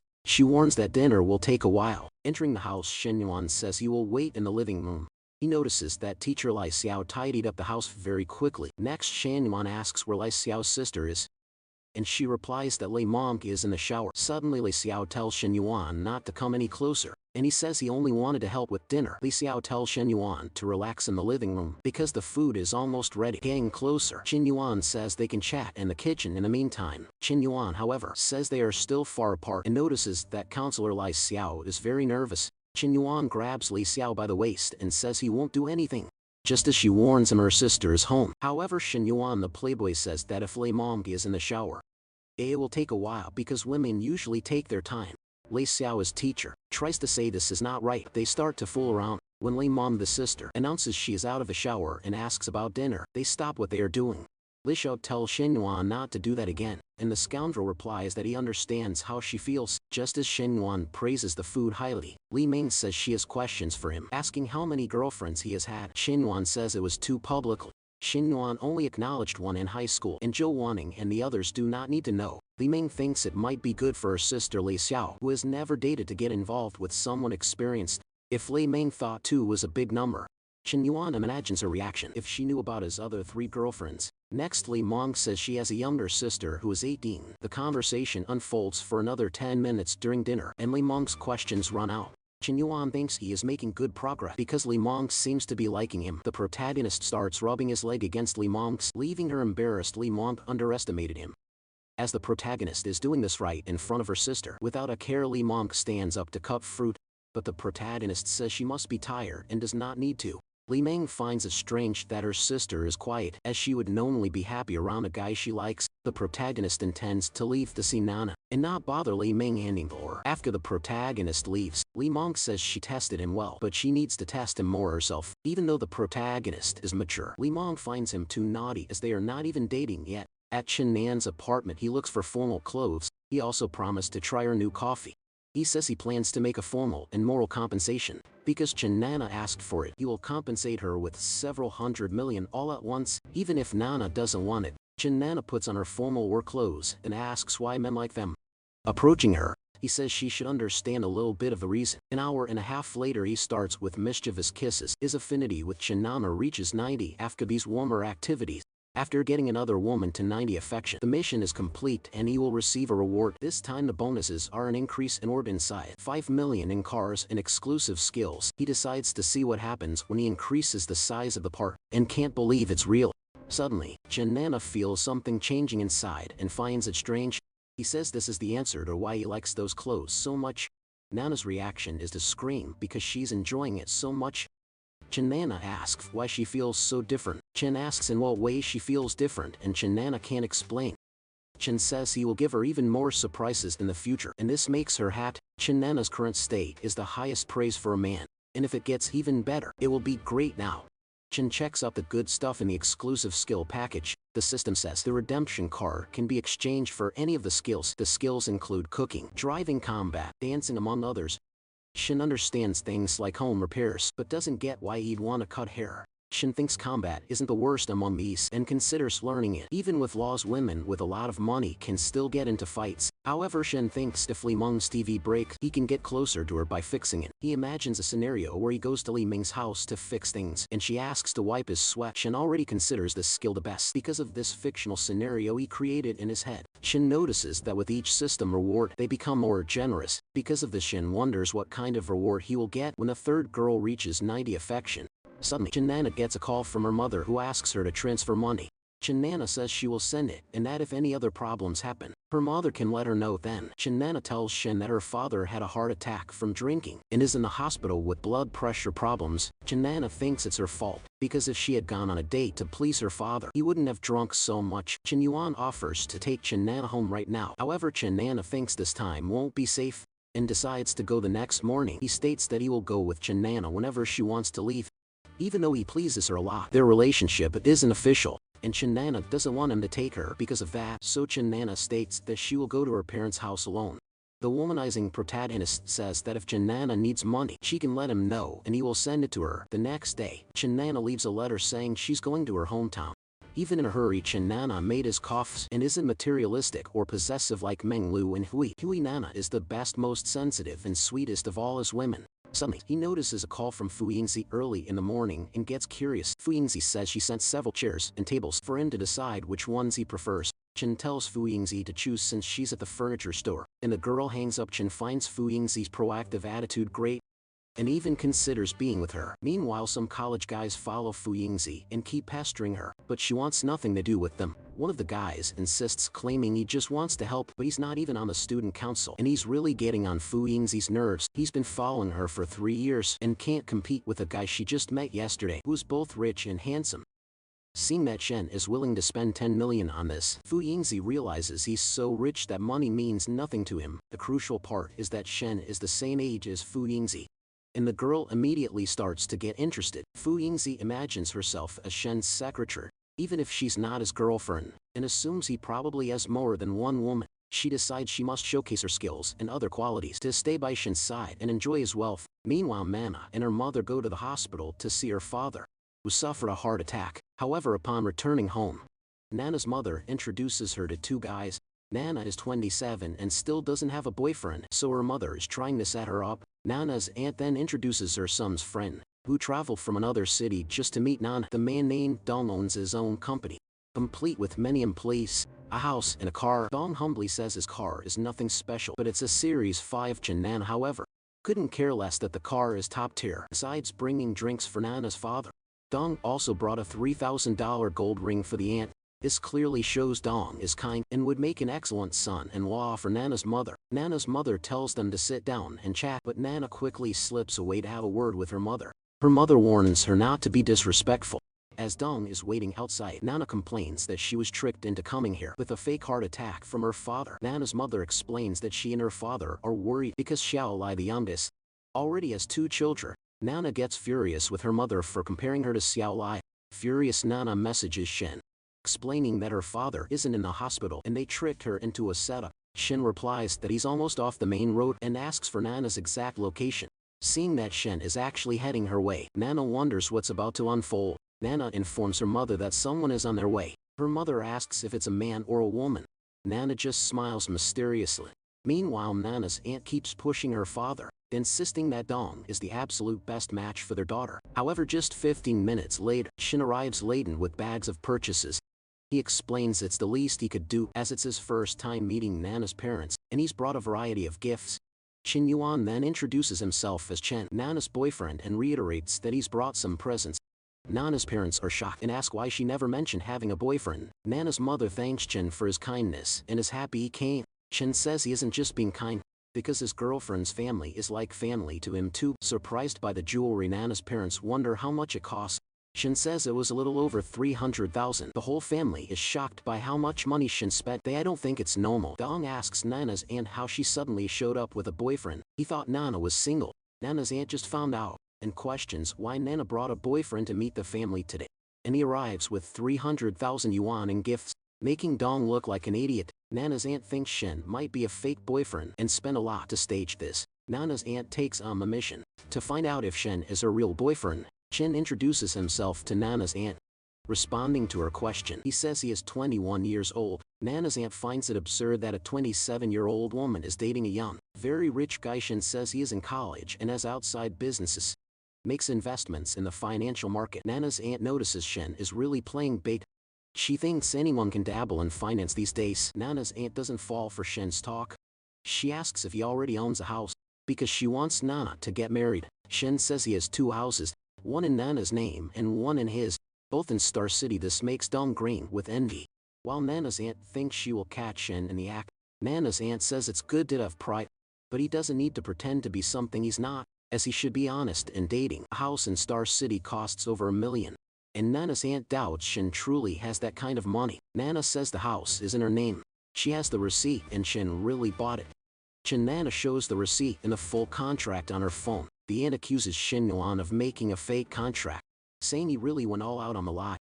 Shin Yuan replies that the house will be ready. He will transfer $1 million for decoration, promising more if needed. The family, still suspicious that Shin Yuan is a scammer, wants proof he really has this money. Nana thinks $1 million for decoration is an absurd amount and says she doesn't need that much. However, the money drops into the account immediately, leaving the family in shock when they see it's true. The aunt is startled to realize Shin Yuan transferred $1 million.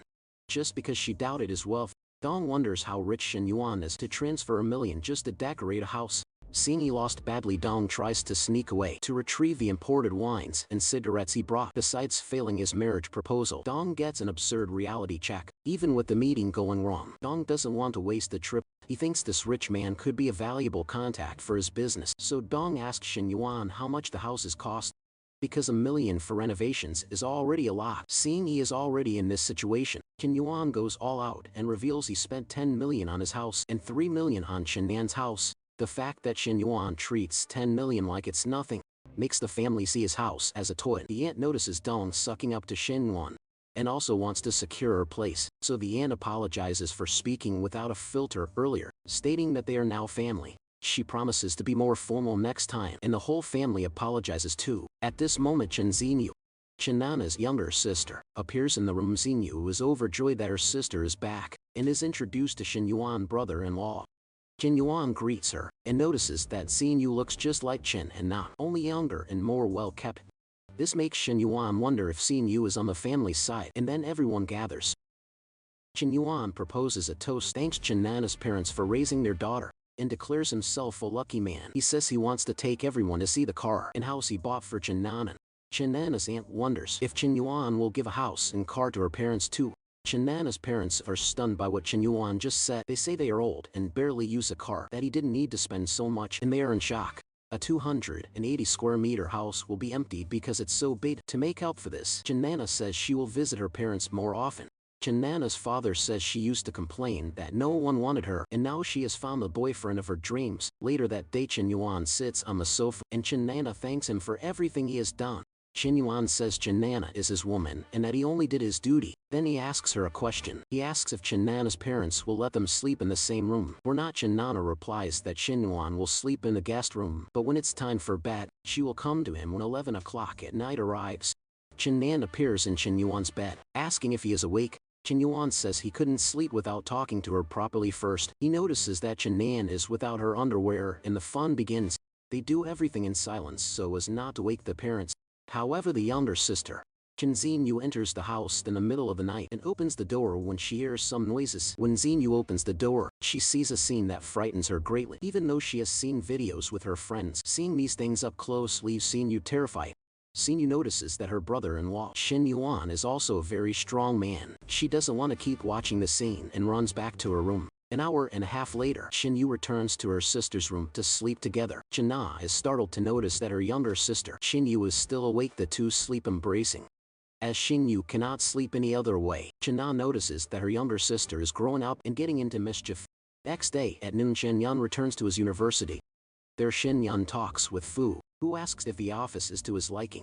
Shinyan says everything is fine and he doesn't want to change anything. Shinyan notices that the girl, besides being beautiful, is quick and attentive to every detail, thinking she could become his secretary in the future. He watches her deliver the class's first incubation requests. He says there are 15 assignments and hands them to him so he can take a look. Shin-yuan is shocked to see that the document photos have filters. Putting that aside, he doesn't want to waste time on photos and goes straight to the business plans. He thinks the idea of a lingerie shop inside the university is brilliant after all. Anyone seen entering this shop would have their social life ruined. Flawed proposals like this won't work even with 10 million for the incubator. He doesn't want to spend it carelessly, although he gets cash back from girls who increase his affinity. Shin Yuan doesn't know if he wants to do this for life. He doesn't want to be an old sugar daddy pleasing young girls in bikinis, nor a perverted old man. The incubator and Nana's cafe should generate real business experience. As soon as possible, he will enter the business market and transform a company into an empire. He wants to create his own global industry like Tesla and be a legend of this generation. Shin Yuan thinks he overestimated the students. Their proposals are too wild and he does not want any of them. Fu Yingzi says this is just a small sample. The college and a league committee can promote more. In fact, Secretary Liu already asked to fully support him. The radio station Fu Yingzi manages will start advertising morning and night. They will also promote on social media. Shin Yuan orders a second phase of tests to be prepared. They must cover management, investment, marketing, and more. Fu Yingzi says she will take care of it right away. Shin Yuan thanks her for the work she's doing. Since he gained the system, he only spent and earned money for the first time, enjoys giving orders.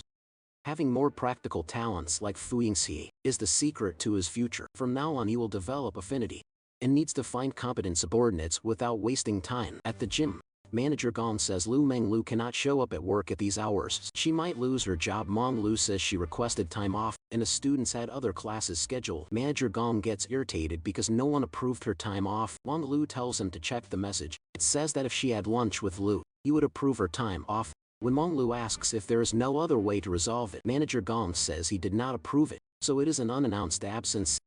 He asks if she knows how much is deducted from a salary for an absence. According to companies, when Menglu hears about the salary deduction, he says she will quit the gym and leaves. A man in love with her asks if Menglu really quit. He says all the clients came because of her. He shows Manager Gong the car Lu Menglu arrived in. Manager Gong is in shock. He sees Lu Menglu get into a 911. Which must belong to a sugar daddy. At that moment Lu Menglu calls Shin Yuan. She tells him her boss fired her and asks him for comfort. Shin Yuan says this is great.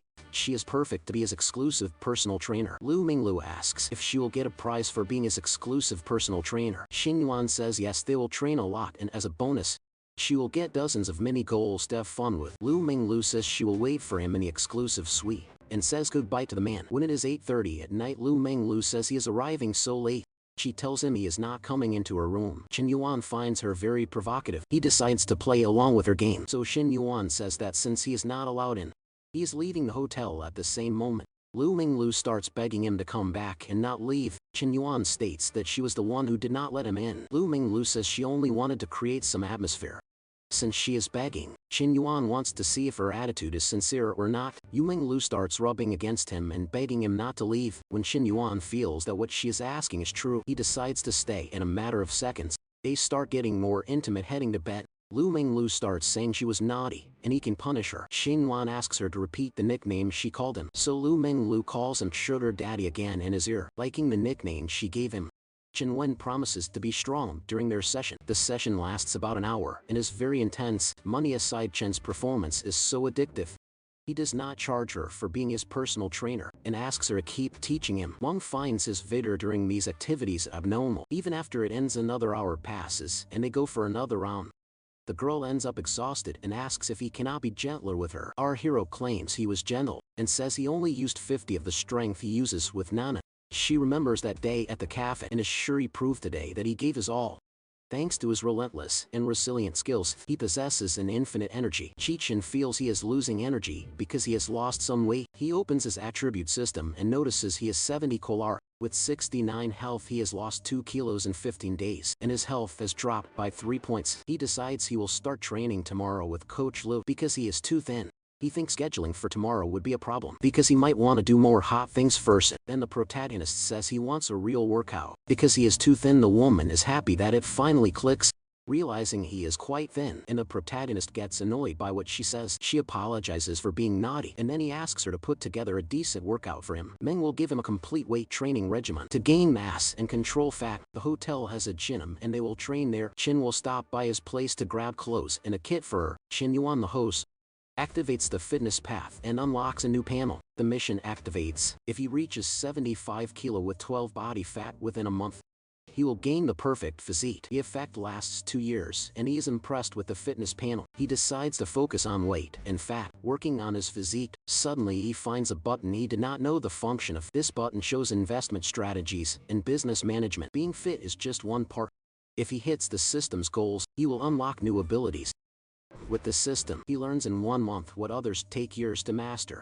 The next day, he eats the hotel breakfast and the girl prepares his lunch and dinner. He finds this too good and thanks Coach Lu Menglu. He thinks that from now on, he cannot exhaust himself like the previous night. Meng states that the protagonist is tireless and incredible, and he should eat quickly so they can go train. They arrive at the gym, and people notice the coach has an extremely perfect body. Everyone is afraid to look at her and feel aroused in the gym, because a goddess next to a chicken seems like a waste, and the muscular guys think they have a chance. She starts teaching our hero how to do a back exercise. Suddenly, at the hotel gym, a man with glasses recognizes our protagonist. The man notices Shen is with a stunning woman and remembers seeing him buy luxury bags for another woman just the other day. Lu says he needs to train and that for his first workout it is good he can drink water and take it slow. At that moment the protagonist asks when he will taste her flesh again. The man gets angry because the protagonist is enjoying himself with another woman, while he himself was blocked by Joe. He does not know where Joe lives nor why he got dumped, and he hates it. The man notices Shen is seeing 2 women at the same time and plans to expose him so they will leave him. He wants to see Shen explain himself to the woman and walks toward Shen to greet him. When the man approaches to greet him, the womanizer asks what he wants. The man says it is nothing important. So our hero decides to continue training since he has not said what he wants, yet the man will not leave before that. He asks if the girl Shen took to the mall the other day is not here. The man knows that if they were truly a couple, the question would make Shen explode. However, 20 seconds pass and the two do not fight. The man finds it strange that she has no reaction and thinks they are not together. Ho-jun approaches Lu Menglu and reaffirms that Shen was with another woman that day. Lu Menglu replies that it was Shen's sister, and that Ho-jun should mind his own business. After all, he is not even close to them. Ho-jun insists that Shen only has a handsome face, and is cheating on Lu Menglu with several other women. Lu Menglu states that even if Shen dates 3 women at the same time, she is happy with him and it is none of Ho-jun's business. Ho-jun finds this strange because Shen bought 2 bags worth over 100,000 for another woman. Coach Lu Menglu says that the money is Shen's, and he spends it as he wishes, and if he is happy she is too. Deep down Lu Menglu does not care, because Shen gave her a $2 million car. Ho-jun does not understand how Lu Menglu is still smiling, and what kind of relationship the two have. Lu Menglu tells Ho-jun to back off because he is ruining the mood between her and Shen. Ho-jun gets very annoyed with these kinds of people who do not care about cheating and leaves Lu Menglu, who is Shen's personal trainer and housekeeper, knows her place and does not care about the cheating. 2 hours later during the workout, Lu Menglu treats Shen with affection. She states that Shen did well, his posture is perfect, and tomorrow she will increase the load. Shen asks if it is revenge since if he increases the load at night, she increases the load during daytime workouts. Lu Menglu explains that today was just for Shen to get used to the equipment, and later they will increase the weights. Shen says his muscles are already relaxed and calls her to take a shower. In the shower, Shen tells Coach Lu Menglu that there is a part he still needs to work on. He pulls her closer, showing her what part that is. Lu Menglu calls him husband, then corrects herself to daddy, and asks if Shen is going to the university campus. Shen says he has things to sort out there and that Lu Menglu can sleep at the hotel today. Lu Menglu finds it strange to be alone at the hotel and decides to go back to her apartment. When Lu Menglu's affinity reaches 88, Shen asks her to call him that nickname again, so Lu Menglu calls him daddy again. Shen notices that from last night until now, the affinity has risen another 2 points and is almost at 90. Heading to college, Shen meets Fu Yingzi and thinks she is clingy and already after him. Fu Yingzi avoids the boy, who follows her and apologizes to Chen because of him. The boy says he just wanted to help with something because the more people the faster the work gets done. Fu Yingzi says she does not need him because he will not help with anything in that place. Then Shen closes the door and lowers the blinds, which makes the boy jealous. The boy starts to wonder what Shen and Fu Yingzi are doing in that activity room. He imagines a scenario where Fu Yingzi kisses Shen, and it drives him crazy. Shin asks how the promotion is going, and Fu Yingzi says it is good and new proposals have emerged. Chen thinks about dropping another bombshell to truly popularize the program. Yingzi asks what she can do to help in this situation. Chen asks to link the project directly to him, and students should know that he invested in the project. He suggests creating clickbait about a student who invested 10 million in the college without revealing who he is at first. Fu Yingzi gives the idea of releasing clues little by little to make people curious and increase the hype. Fu Yingzi does not understand why Shin wants to be in the spotlight, but she will execute his plan. Shin explains that if attention increases, more student proposals will emerge and he can choose the best ones. He will gain academic standing because of the strategy and recruit smart girls. Shin asks to hold the information so it does not leak and go wrong. First they will start with unofficial profiles to generate engagement. Shin decides to change the subject to talk about Fu Yingzi. Fu Yingzi has already realized that Shin is someone, and no longer thinks about her relationship with him. Noting that she was direct in her question, Fu Yingzi wants a better job because the college is second tier, and it is hard to find an internship. Since Fu Yingzi did not have the courage to say she wants him, things will not happen normally. Fu Yingzi wants to earn 8,000 per month, which is double or even triple what she would earn in other jobs. Shin closes the deal at 10,000, a bonus if she works properly. Fu Yingzi gets excited about the money and questions if working for Shin involves other things. Meanwhile, the boy obsessed with Fu Yingzi keeps calling out for her. Shin Yuan finds the man pathetic. The woman decides to talk to him to resolve the situation. Shin Yuan declares he will solve this problem once and for all. He pulls the girl by her waist in a sensual way then, and Shin Yuan kisses her neck, leaving a visible mark as soon as he opens the door. Shin Yuan calls the man a simp. The girl appears with the mark on her neck. The woman tells the guy to stop looking for her, explaining she now has a boyfriend. She leaves embracing Shin Yuan in shock. The man asks since when they are dating. Shin Yuan replies they just started and tells the man to back off, not to bother them. The man collapses to the ground crying. Unable to believe what just happened, Shin Yuan wants the man to face reality. Money and power are unbeatable. Shin Yuan and the woman stop their act now that the guy won't bother her anymore, and Shin Yuan leaves without speaking to the woman, who seems to want something more with him. Shin Yuan wants to stop being just a show-off playboy and activate his knowledge modules to evolve. He starts with business administration, since he never learned much about it in college. To begin studying business management, Shin Yuan must master several professional areas. He focuses on both theory and practice, and even coming from a top school, it won't be easy. Luckily, his advisor has a double degree and her first major is administration. Just then Shin Yuan gets a message from the former coffee shop owner, inviting him for a drink tonight. He already knew their last encounter wouldn't be the final one. Shin Yuan sets the date for the following evening as he has an appointment with the teacher tonight. The former coffee shop owner grows anxious, having to wait another full day to see him. An hour later, his first girlfriend Hui texts him saying she misses him. They meet up. Shin Yuan tells Hui she always looks stunning. Inside his head, Shin Yuan thinks about teacher Lai, fully aware there's a long line of suitors for him. After their intense time together, Hui's affinity score jumps from 91 to 93. It's getting harder to increase, but harder also means better rewards. Just like leveling up in a game, Shin Yuan mentions he will help her buy a house and will take her to see some options this weekend. Overjoyed, the girl says she loves Shin Yuan and hugs him tight.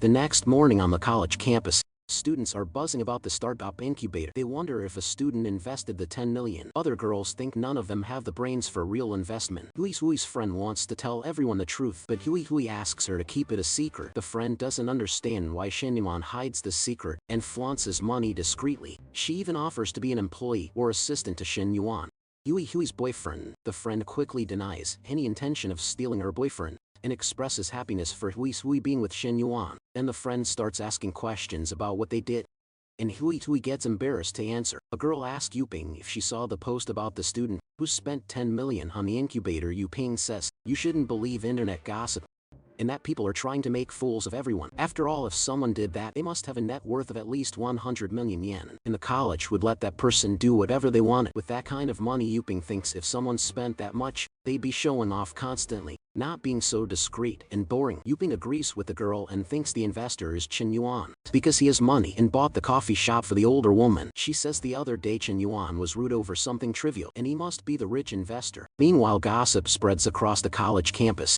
Shin Yuan continues with his plan. While everyone comments on the investments, he asks the counselor for help because he wants to study the fundamentals of administration. So Shin Yuan asks her for some lessons, and she wonders what he's plotting now. Yuan swears that this time he really just wants to learn about administration. He says he'll go to her house later, and the counselor asks if Yuan isn't going to cause trouble again. Yuan says he's trustworthy and promises he won't try anything. The counselor is reluctant, but Yuan assures her she doesn't need to worry about anything. Arriving at her house after a car ride, the teacher makes him promise again that it won't be like last time. Yuan states with 100% certainty that nothing improper will happen. So Yuan enters, and the counselor starts showing him her college books. Counselor states he'll have to memorize most of it. However, he can connect it with real-world examples and will start memorizing everything immediately. After an hour of intense studying, Yuan stops and starts staring at her. For some reason, he states that the counselor is much more interesting than the book. Hearing this, the counselor realizes what's about to start again and reminds him of his promise. Yuan says he's studying seriously and also wants her to be his girlfriend, stating that one thing doesn't exclude the other. The counselor tells Yuan to stop talking nonsense, but he insists he's serious with the teacher. Then Yuan stands up and hugs her. The counselor is surprised as her sister is sleeping in the next room. Yuan replies that it's even better, because then her sister will already know their relationship is official. When the counselor says she doesn't agree with this, Yuan kisses her, saying she will eventually agree. The counselor thinks all men are the same because Yuan promised he wouldn't try anything. However, she asks Yuan to stop his wandering hand and makes it clear that nothing more will happen. At that moment, Limong wakes up and catches them in the act. Completely shocked, she sees her sister and Xin Wen on the sofa, completely shameless, and thinks the girl is bold. The teacher gets annoyed with Yuan because her younger sister just saw everything. Yuan says Limong would find out anyway, and it's better she finds out now. However, the counselor doesn't agree, since she hasn't accepted being Yuan's girlfriend. I can't explain the situation to her sister. Yuan asks the counselor if she likes him, and she starts to stutter. Deep down she likes him, but the fact that she's his teacher complicates the situation. Yuan notices her affection rises 2 points, going to 71 since she isn't materialistic. Money won't work, only effort and sincerity will win her over. Yuan says he won't give up, says goodbye, and states he wants to see her again. At that moment, the counselor tells her sister she can come out of the room. Limong asks if they finished their mess. Limong asks her older sister if they're together, and if she can call Yuan her brother-in-law. The counselor states they aren't officially together, and this doesn't make sense to Limong. Limong states they didn't go all the way, and the counselor doesn't know what to think about their relationship. Limong already noticed her sister is totally in love with Yuan, and just hasn't realized it yet. Later at Nana's cafe, Yuan goes to meet the former owner. Lin apologizes for the trouble, saying she's in a bad mood and wants to talk to someone. Yuan says she isn't bothering him and asks if everything is okay with Lin. Lin says her husband is spending the night out and isn't even hiding the scent of other women. She thinks she can have coffee with someone since her husband goes out and does what he wants, and there's nothing wrong with that. Then Lin asks Yuan if Nana, the cafe owner, is his girlfriend. When Yuan says it's so.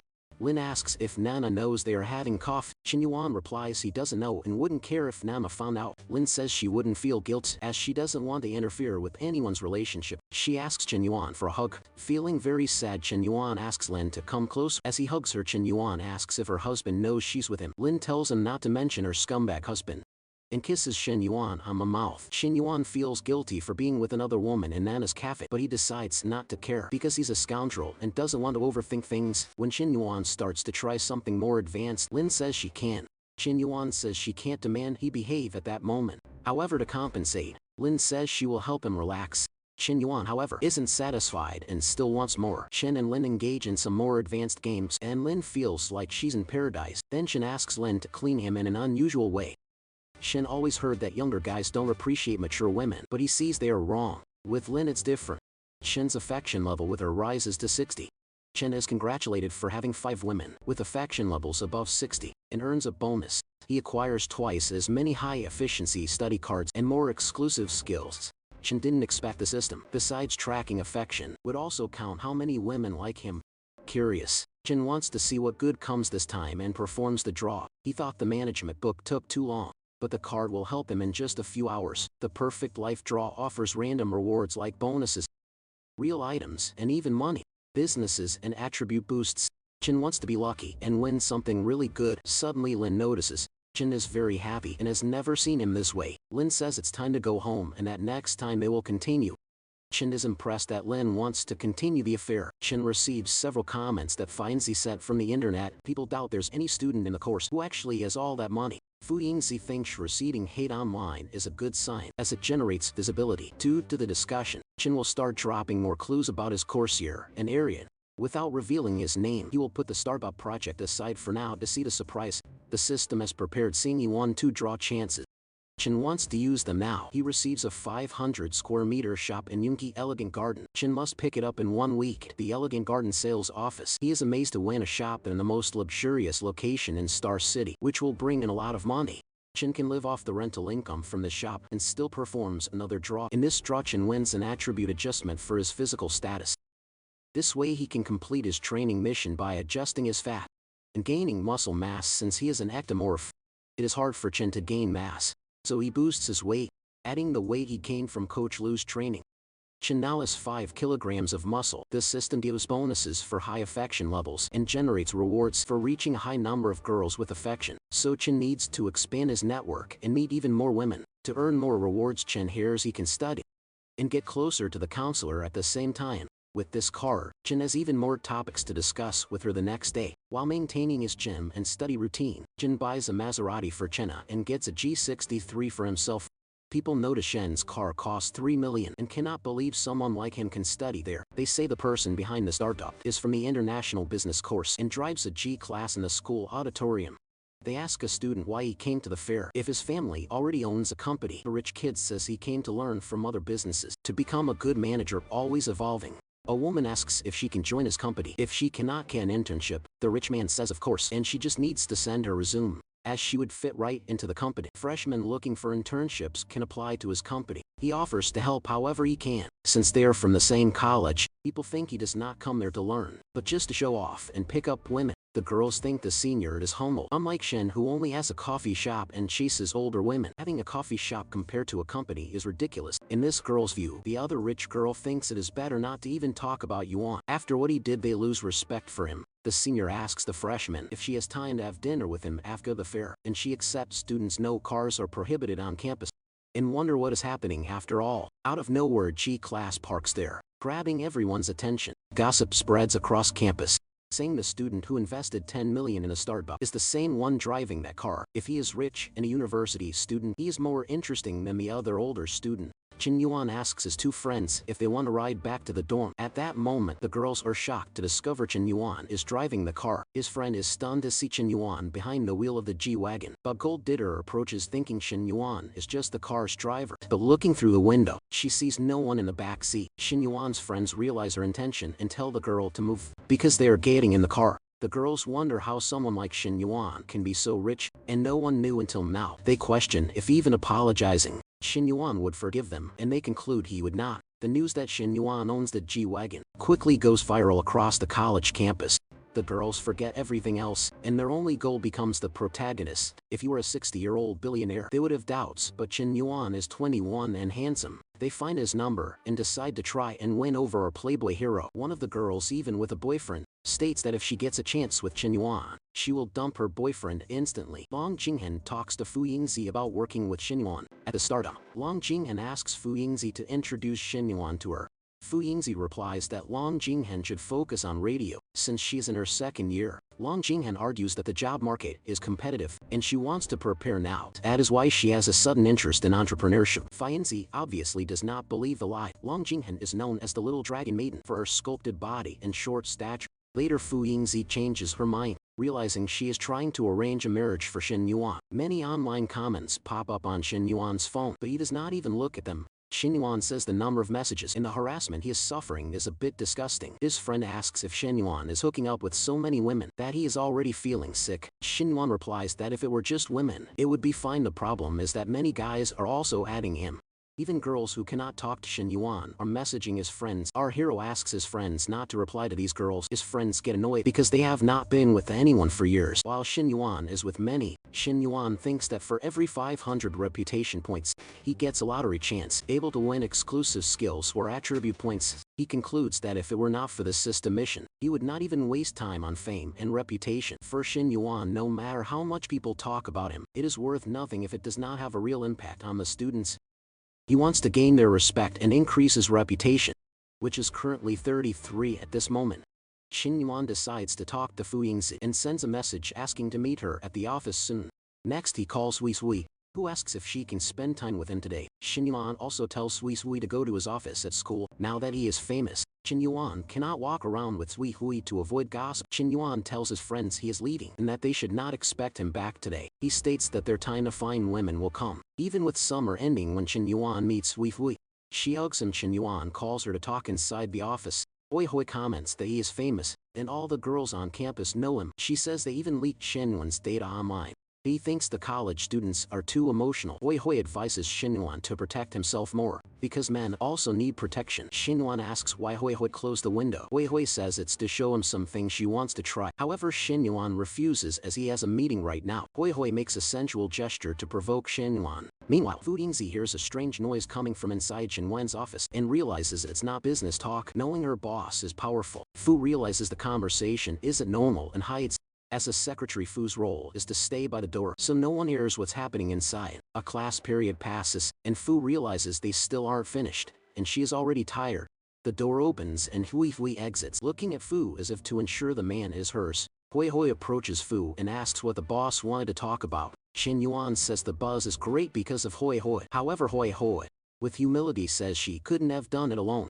Shin Yuan says that with this hype, the project will attract many people and he wants ideas with potential. Hui Hui asks what the criteria will be, and Shin Yuan asks that it matches the school's new vibe. Even if it's not a top-tier college, they will have an advantage. The advantage is that the female students are very beautiful. Fu wonders if Shin Yuan spent the money just to find beautiful girls, like a concubine selection. Fu asks if that's really what Shin Yuan wants, and he affirms that it is. They are offering opportunities, and with many people signing out, they should choose whoever pleases them most. Fu will do the first filtering and then pass the options to Shin Yuan. Fu finds it strange that Shin Yuan chooses people who are pleasing to the eye, with an air of mission as if it were something noble. Shin Yuan asks if Fu finished the second phase test, and she affirms that the test is ready. Fu understands that Shin Yuan wanted to set up this test as an excuse to cut people without causing trouble. Fu gives her boss the idea to leak the answers to the candidates they want, and Shin Yuan thinks it's a good idea. Yingzi wonders about the difference between her and the ancient officials who brought women to the emperor. Yingzi wonders what happens if these girls end up fighting each other, and in the end the choice is up to each individual. Those who don't sign up won't even be considered. Fu Yingzi earns 10,000 per month, then loyalty is part of that package. Secretary Fu Yingzi shows the boss the first candidate. Shin Yuan asks how old the candidate is, and Fu Yingzi starts talking about her body size. Shin Yuan corrects her, saying he wants to know the girl's actual age.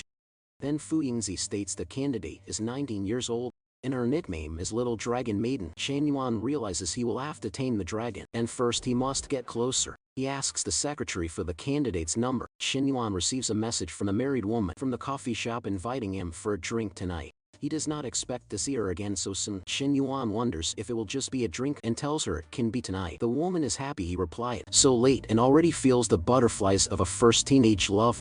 She wants time to fly until 9:00 tonight to meet Shin Yuan. When Shin Yuan goes to his car, he finds a naughty note from some college girl. In addition, 2 other women appear and invite Shin Yuan to go to the mall. Shin Yuan refuses, saying he is picking someone up soon. He also says his list is full and he is not accepting more contacts for now. The students feel humiliated by Shin Yuan. After all, pretty girls also humiliate them. They know Shin Yuan is seriously rich because he drives a 3 million car, and they will never have that money. The 2 students start fighting because they feel they have little pride as men. They claim that if they could live without worrying about money, they would easily swear loyalty to Shin Yuan. They think it is not even so bad to be Shin Yuan's slave. At 9:00, Shin Yuan meets the woman for the drink, and she asks if he is having problems at home. Then the woman decides to ask Shin Yuan an unusual question. She asks if Shin Yuan believes in love. Shin Yuan believed during high school because the feeling of a racing heart with first love was real. After it ends, Shin Yuan never feels that again. Not with Joan, not with Nana, and certainly not with Lu and Hui. It always feels empty. But Shin Yuan tells the married woman that he believes. However, the woman feels Shin Yuan's answer is too vague and suddenly receives a call. She states she called the air conditioner technician and decides to schedule a visit. The woman informs him the technician can come anytime, afternoon or morning the next day. Lin explains the air conditioner broke a few days ago and she is sleeping only with the fan. Shin-won says she did not need to call anyone because he knows how to fix it himself. Surprising Lin, he decides to use the skill package exchange cart. The available packages are cooking, combat, home repairs, and basic driving. Shin-won redeems the home repairs package. Now he masters repairing TVs, refrigerators, and air conditioners. His fingers seem more agile and his skill with tools is enhanced. Shin-won states he knows how to fix things and learn through practice. Then asks if Lin's husband is home. When Lin replies that Zhang is not there, Shin-won immediately starts fixing the air conditioner. Zhang will not return that day and the son is with his grandparents. However, Shin-won's presence in Lin's house, even if fixed, the air becomes a strange situation. Shin-won explains the air conditioner is just dusty. He says washing the filter will make it good as new. Before Shin-won came in, Lin thought he might try something since they were alone, but it seems he only came to fix the AC. Lin's mind is a mess. She needs a shower to think and tells Shin-won she's going to wash up. 15 minutes later Lin returns and the air conditioner is already on.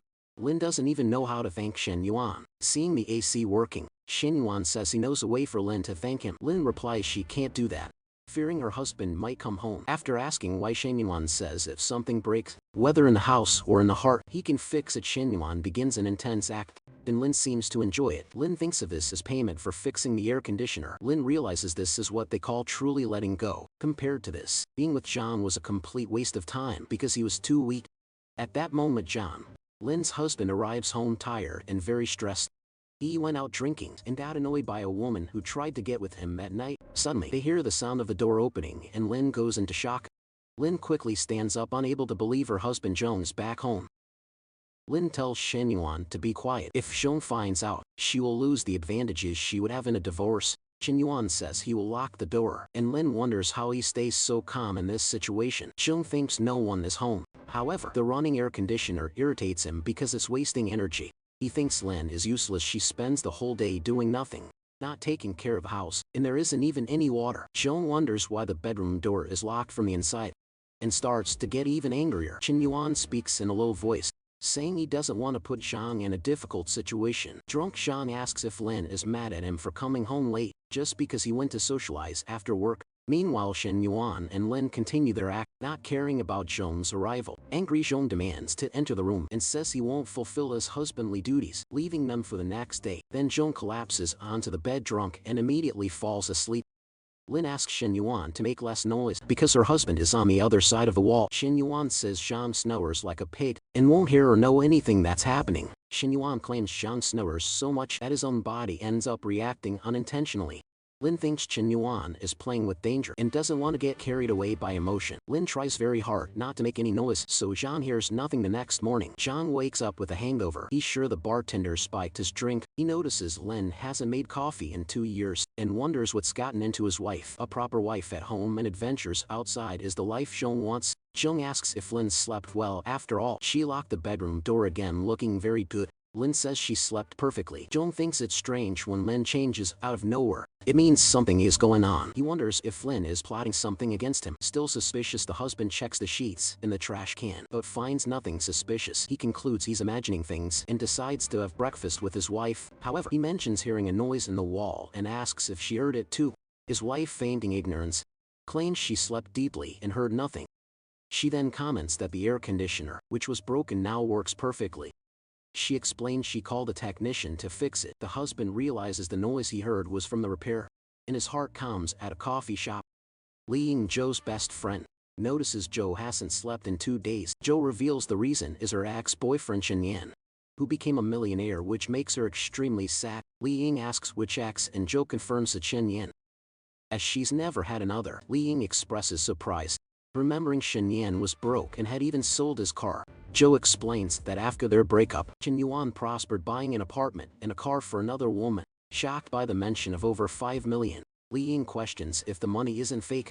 Joe then shows that the woman in question is her personal trainer, who posted stories with the car and even quit her job to be with Shin-won. Joe feels unlucky. Regretting leaving Shenyuan for Ho Jun while her ex now swims in money, Li Ying tries to console her, saying the past is behind her and that with her looks and job at an airline, Joe will find a good match. However, Joe declares that nowadays she's only interested in men with at least 10 million. Lian is shocked when Joe reveals she wants to get back with Shenyuan. The problem is he blocked her and she can't find him at college. Questioning how he got so rich, Li Ying suggests Joe lowers her standards. A bit annoyed, Joe replies that Li Ying knows her and knows she can't do that. Her heart aches, thinking the money Shen Yuan spends on other women should be hers. She asks her friend to help her go after Shen Yuan. Li Ying then starts typing frantically, jokingly asking Joe for the number of a psychiatric hospital. Meanwhile at hotel coach, Lu Menglu observes the view. Shen Yuan asks what she's doing standing there looking out the window. Lu Menglu comments that she finds it strange that, even with the training plan and diets, Shen Yuan's results are far above normal. Shen Yuan states he's different from others, and that's why everything worked out so well. His brain immunity and activity significantly improved due to the exercises which will become routine. He reflects that many people live with poor health and decides to work to improve their health, obviously earning money and building a good reputation. Shen Yuan tells his trainer not to wait for him as he has other commitments. Lu Menglu replies that it's fine and she will wait for him. She plans to prepare a meal and workout clothes for Shen Yuan every morning, intending to stay by his side forever. Shen Yuan thinks about his achievements. Why was the first to be with him and he gave her 2 bags. But with his dream of earning billions, she ended up receiving very little. While Mana and Mung got a house and a car, he decides he will compensate Hui as he feels he owes her. Manhwa talks with her cousins at a restaurant near the college campus. She assures them she's doing well with her classmates and invites them to eat as much as they want. The cousins ask about the job market for international trade majors and if she's starting an internship soon. Manhwa replies that her internship starts next semester and she hasn't thought about her career yet, where her cousins insist she should plan. Because the college is considered weak, she states she already knows that. They then ask if she's dating, as it's harder to find someone after college. One of the cousins mentions that Roman 11 Yan, who is in her final year, is already interning and will be hired permanently after the internship. The cousin offers to introduce someone to Manhwa, but she reveals she's already dating and won't need it. She explains she didn't tell her family due to lack of time and that her boyfriend studies with her. They've only been together for 2 weeks. Cousin warns that dating is no joke and finding a man at a second-tier college might not be a good idea. However, Manhwa thanks them for their concern, but assures them her future won't be difficult. Manhwa's cousin says that coming from a second-tier college, she and her boyfriend will have to work very hard to get a house. He states he's worried Manhwa's boyfriend isn't much and will be content with little. Manhwa tells her cousins they don't need to worry about her because Shang is nothing compared to her boyfriend. She then says she has to leave early. Standing up from the dinner table, Manhwa states her later appointment is to buy an apartment with her boyfriend. The cousins are in shock and start firing questions about Minhee's boyfriend and the city, which is very expensive, that is until Shen Yuan appears outside. And Minhee confirms that his family situation is good, and he has plenty of money. When Shen Yuan arrives, he asks Minhee if she is ready to go and is introduced to her cousins. Shen Yuan apologizes saying he cannot join them, because he scheduled an apartment viewing with Minhwa. However, he insists on paying their bill. The cousins reply that there is no problem, as they will soon be family and will see each other more often. The cousins wonder if Shen Yuan is really going to buy an apartment, concluding it must be true since he drives a car worth 3 million. They also feel ashamed for having tried to set Manhwa up with one of their own cousins. Minhai's cousin admits she has never felt so embarrassed in her life. Turning red with shame, Shen Yuan buys a 166 square meter apartment costing 3 million. For Minhai, the purchase yields a cashback of 6 million. Bringing Shen Yuan's total balance to 31 million. Minhwa says she does not know how to thank him, and in response Shen Yuan teases her. He says that in a little while he will put on an adult movie for her, claiming she will learn quickly. Minhwa's affinity jumps to 93 when Shen Yuan says these indecent things to provoke her. Her affinity level rises from 91 to 93. To reach 100 she will need dedication, and Shen Yuan promises to try tonight. Meanwhile, Shen Yuan receives a message from a freshman girl asking what he is doing. She asks for entrepreneurship tips. Shen Yuan accepted her friend request but does not reply to the messages. The freshman thinks that no matter how busy Shen Yuan is, he could at least reply to her on WhatsApp. Her friends say it is better not to get involved as the competition for Shen Yuan is absurd, and chasing him will be a waste of time. They decide to focus on their studies and do research in the library. However, the freshman wants to please Shen Yuan and does not think that approach will work. She thinks Shen Yuan is handsome, rich, and must have millions in the bank, so she does not judge the girls chasing him. After all, she is doing the same and will focus on finishing her business proposals. Shen Yuan asks Manhwa what she wants to do in the future, and she replies that she wants to try entering the incubator program. Shin Yuan states he has other companies and can find a way for Manhwa to get rich. He knows that if she stays all over him on campus, she will lose the chance to build her all-female team. Therefore Shin Yuan pitches other business ideas and lists the names of several adult movie actresses. Manhwa feels embarrassed and asks how Shin Yuan knows so many names. She settles for his answer that he just researched them all. She picks one with her eyes closed, and 20 minutes later things get heated between them. Manhwa can hardly believe she learned those moves and asks if Shin Yuan will see her more often because of it. She wonders if there are 10 other girls just like her, doing things solely to please him. Next morning, Shin Yuan wakes up to his phone vibrating and Manhwa shouting. He receives a call from Lu Hang, who sounds desperate, asking what happened. Lu Hang tells Shin Yuan to stop stalling and come to the location he sent, which worries Shin Yuan. He changes his plans, but Lu Hang suddenly changes the meeting spot when Shin Yuan is almost there. Shin Yuan gets irritated because Lu Hang moved the location at the last minute. However, Lu Hang claims he just arrived because he was dragged there and insists Shin Yuan come over. He offers no explanation, saying he will wait downstairs. If Shin Yuan takes more than half an hour, he is leaving. Shin Yuan realizes this new spot is dangerously close to the counselor's house and hopes he does not have the bad luck of running into her. A stranger asks Shin Yuan why he is just standing there when he could be enjoying himself, claiming girl no 98 is incredible. Shin Yuan refuses, saying he already has plenty of beautiful women by his side and has no interest in entering that place. The man admires Shin Yuan's car, saying it is his dream vehicle. Shin Yuan replies they just bought the G-Class. He tells the man to cut it out and asks why Lu Hang called him there. Lu Hang reminds him that he is a partner in the bar and cannot just vanish as the renovations will be done in 2 days. Liu Hang wants Shin Yuan to go inside to talk and check the service, eager to show him girl no 98. Suddenly Li Meng and the counselor spot Shin Yuan on the street and recognize him immediately. Shin Yuan's friend notices his expression shift, assuming Shin Yuan is interested in girl no 98. Shin Yuan thinks it is a terrible coincidence to run into the teacher right there. His friend then asks who the women are. Shin Yuan asks them to wait, but Li Meng drags the counselor away. Shin Yuan asks if the counselor is on her way to cook and offers to help her. Furious, Li Meng says Shin Yuan has no shame standing in a place like that and that he has hurt her sister. Shin Yuan tries to explain, saying they got it all wrong and that he was just waiting for a friend. Li Meng finds his excuse completely idiotic and reveals that the counselor had made a real effort to accept him. She even bought a return gift for the bag Shin Yuan gave her, but now Li Meng tells him to get out of their sight immediately. Meanwhile, the teacher's affinity points start plummeting, dropping down to 60. This ridiculous situation ruined everything. Just when Shin Yuan was close to winning her over, his friend asks if he needs help explaining the situation to his new girlfriend. Shin Yuan replies that the girl is furious and that his friend's explanation would not help at all. Right now, Shin Yuan feels down because this time he really hurt the counselor. His friend comments he's never seen her before. Shin Yuan explains the counselor is his English teacher for the international trade course. Shin Yuan's friend is surprised to learn he's involved with his teacher and comments that Shin Yuan hit it very well. Shin Yuan wants a chance to explain everything to the counselor, and then they can go somewhere quieter to talk. When he meets Chinna, she's happy Shin Yuan came to the cafe. Shin Yuan says he brought a friend for coffee. Chinna orders a latte and an iced Americano. Shin Yuan's friend comments he's seen Chinna somewhere before, but he can't remember where. Shin Yuan then explains that Chinna was Lin Guangmiao's cousin's girlfriend. Shin Yuan's friend asks if he got involved with Lin Guangmiao's cousin's girlfriend and how Chinna ended up at that cafe. Shin Yuan says it was a mutual attraction between them. Shin Yuan's friend finds it absurd that he's involved with both his teacher and a friend's ex-girlfriend. Cutting the conversation short, Shin Yuan says he wants to step away from the bar and that his friend should handle everything. Shin Yuan's friend says he's not sure if he can manage the bar without him. Shin Yuan replies that he trusts his friend and knows too much interference can cause a clash of ideas and ruin their friendship. Shin Yuan's friend promises he'll do everything not to disappoint him. At that moment, Shin Yuan's coffee arrives.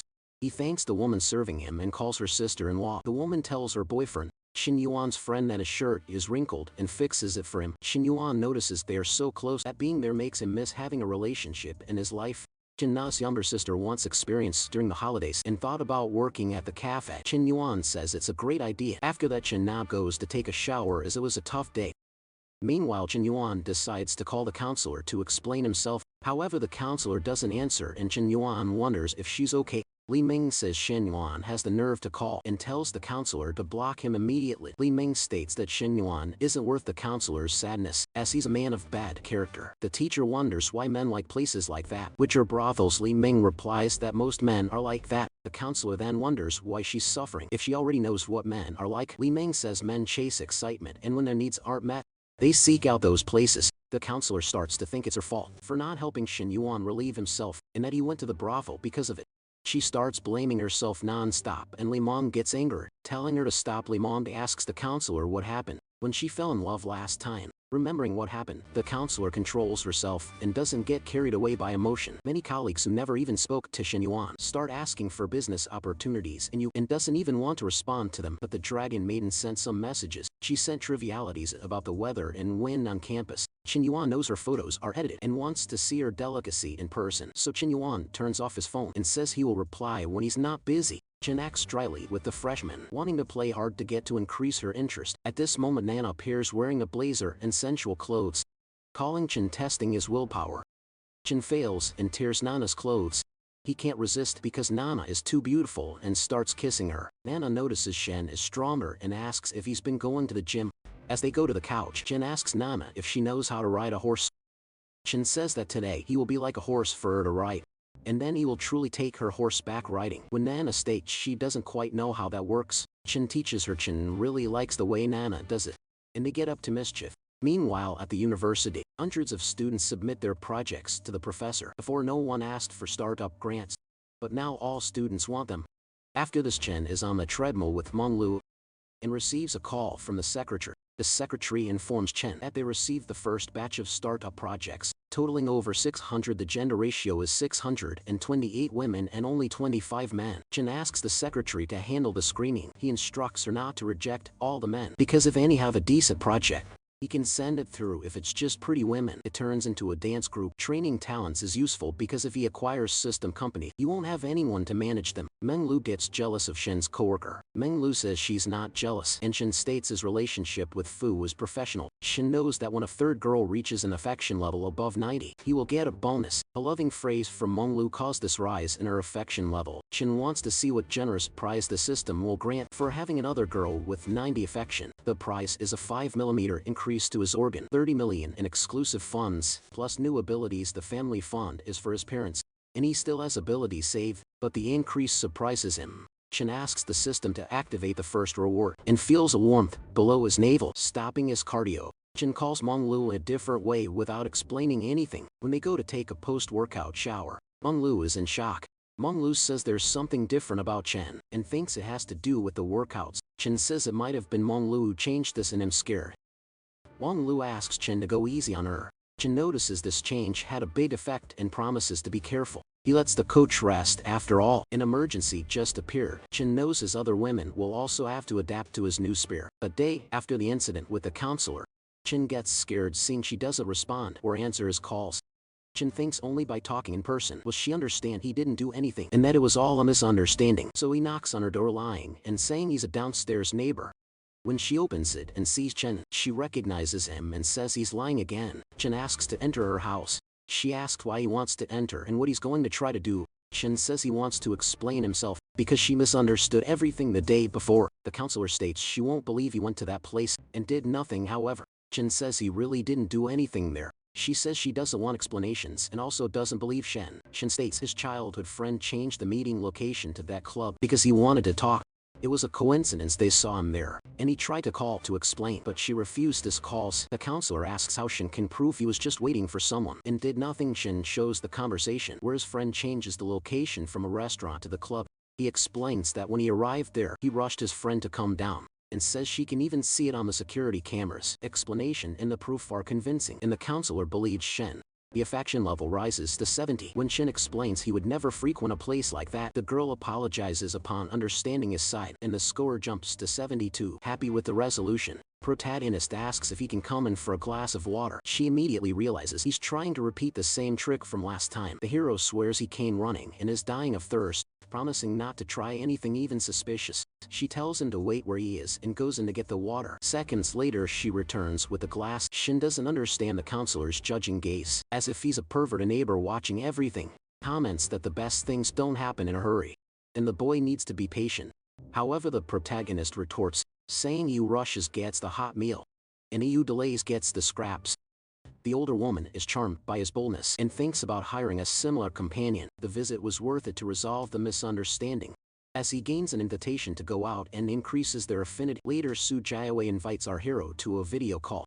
She informs him that the electrical and plumbing work is complete and asks when he can see it.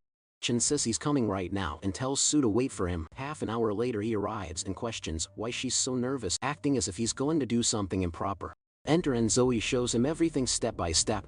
He notices she changes her demeanor and becomes very professional when talking about her technical field. The patio was made to our protagonist's exact specifications.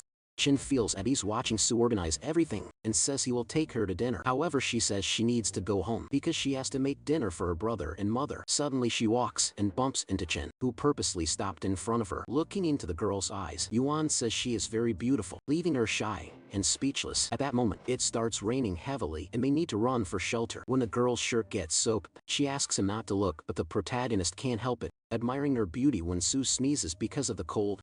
Chin says he will warm her up and hugs her from behind, with the excuse of protecting her from the wind. Sue has never been this close to a man and feels her body react. But she doesn't refuse. Remembering that he is the company's biggest client, noticing the girl's fixed gaze, Chin jokes and asks if she's hypnotized by his beauty. Sue questions if he's arrogant or just joking. Not knowing how to respond, Chin realizes the girl is too innocent as she can't handle a simple tease. He feels he can advance since she wasn't truly bothered and just became awkward. 30 minutes later the rain stops.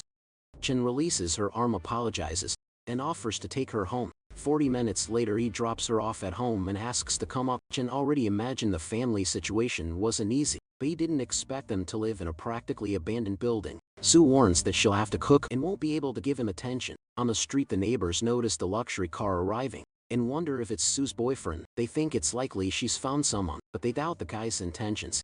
Rich people only care about status, and in their eyes he wouldn't bother with a humble family, only looking for innocent girls for fun. The man with the neighbors asks them to show respect and stop gossiping about Sue's difficult life. Sue's brother is very happy with her return. Sue is going to prepare something for him as he must be hungry.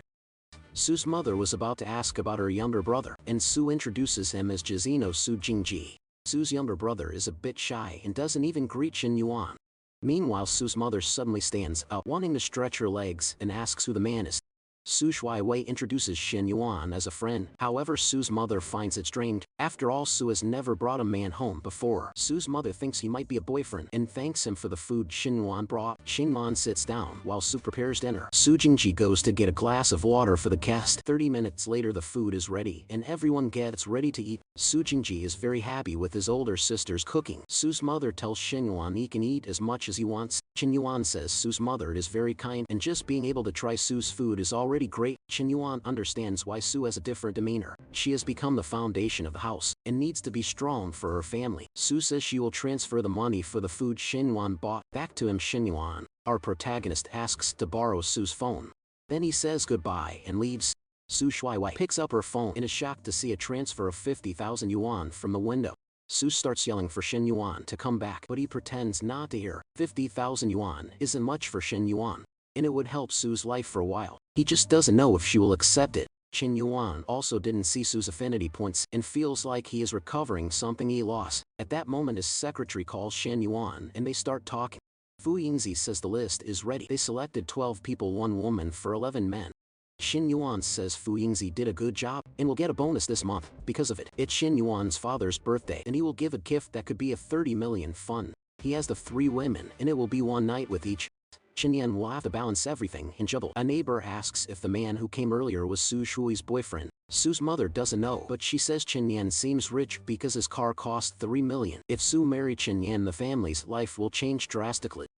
And it's better to talk to the girl. Sue's marriage is her choice and her mother doesn't want her to feel obligated to marry someone rich. Sue's mother doesn't know what Sue feels, but she must like Shin Wen because he came to the family's house, and that's why if Sue isn't that interested in the guy, her mother should give her a push. Sue's mother thinks they are rushing things too much because the man only came to rest for a bit, and that doesn't mean anything. However, the other neighbor thinks that if Shin Yuan went there, it's because something is happening. Maybe Shin Yuan was interested, but after seeing the family's situation, he changed his mind instantly. This conversation makes Sue's mother angry. She goes back inside the house and asks her daughter to tell her everything. Sue's mother asks about her relationship with the man who came earlier. Sue says Shin Yuan is a company client who went to see the house and she got a ride after the rain started. When Sue's mother asks if Shin Yuan is interested in her, Sue notices he was different that day. When they had lunch last time, there was a beautiful girl with Shin Yuan, who seemed to be his girlfriend. Confused, Sue tells her mother she doesn't know what she feels for Shin Yuan. Sue says that question is invasive. After all, Shin Yuan is just a company client. Sue's mother tells her not to mind what Aunt Joan said earlier, and says Sue has been supporting the house alone. Sue has done more for her mother and brother than they could ask for, and her mother just wants her to be happy. Then mother and daughter hug. At that moment, Sue starts recalling Shinwan's hugs and blushes. Meanwhile, Shinwan is with Coach Lu Minglu in the hotel bed. To have fun and enjoy a great night, a woman from the decoration store is happy. Shinwan finally answers. She apologizes for the bother, and says she wants to talk about apprentice Su Shui.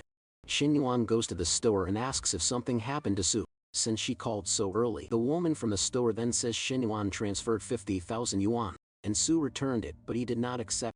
The woman asked Shinwan not to take it the wrong way, but Sue was uncomfortable at work. Sue is the type who will not accept the money, as it is a delicate matter and she wants Shin Yuan to take it back. He asks if he was called there just for this reason. The woman from the store then explains that Sue is not a gold digger. If he wants to win her over, he will have to try harder. He, however, states that he wants nothing with Sue and only sent the money because he wanted to. He decides there is no point in arguing and that he will end up accepting the transfer. Shin notices that Sue sent 200 more, probably to cover the market expenses he made the day before. He then asks if Wen has made Sue entertain clients.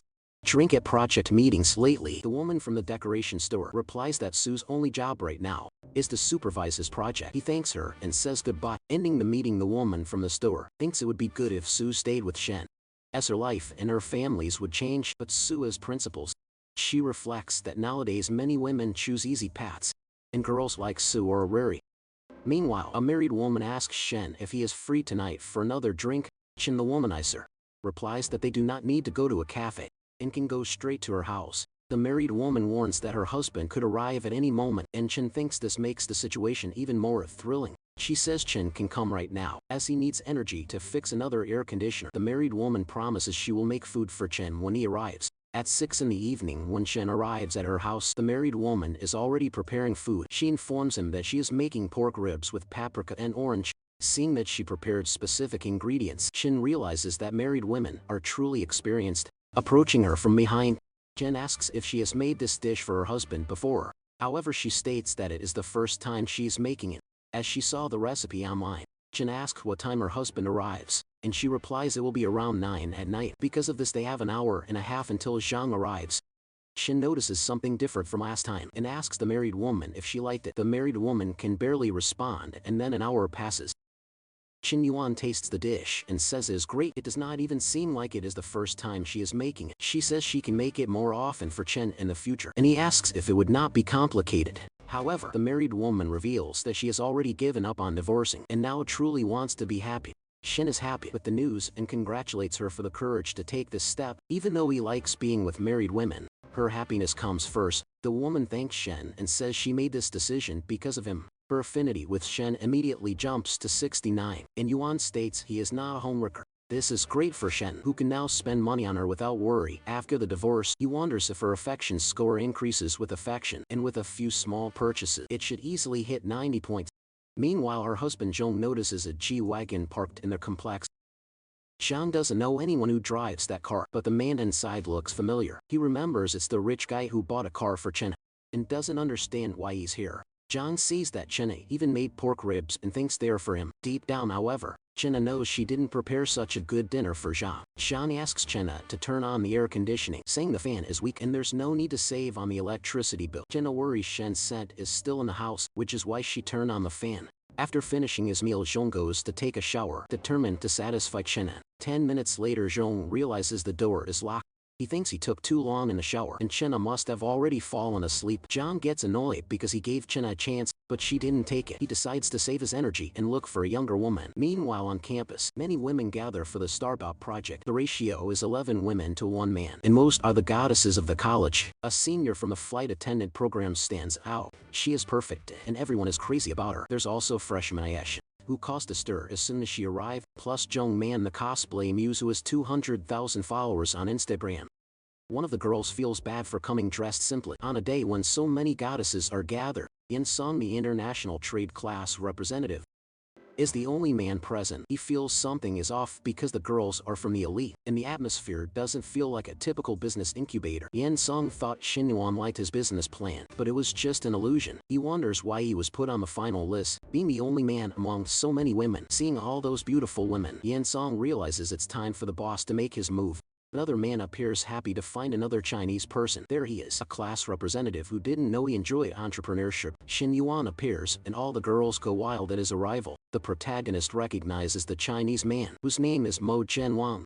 Xin Yuan says they've moved to the next phase, because their ideas are realistic, and without empty promises. He recalls that one of them proposed a fried food stall project, and the other a fruit stand. Since there's no fruit stand on campus, the project will fill a need with fair prices, and will definitely be a hit. Mo Zhenwang thinks he's practically in the project and gets excited. He knows the ratio of men to women is for balance, as there would be too much gossip if it were just girls. On the form, Mo Zhenwang states he has worked as a social media analyst and coordinated online campaigns. Jinwan asks if Mo Zhenwang has his own team, and Mo Zhenwang replies he has over 100 people and has run major campaigns. Xinyuan says that's all for now, and he will start interviews with the other candidates. The protagonist thinks that once he opens his own company, Mo Zhenwang's contact will be very useful. Xinyuan is surprised. He didn't expect to find such good and intelligent girls. Since Fu is working for Xinyuan, she is doing her best to follow his orders. The interviews are over, and Xinyuan asks what the junior is doing there. The junior approaches the senior, wanting to speak with President Chen alone,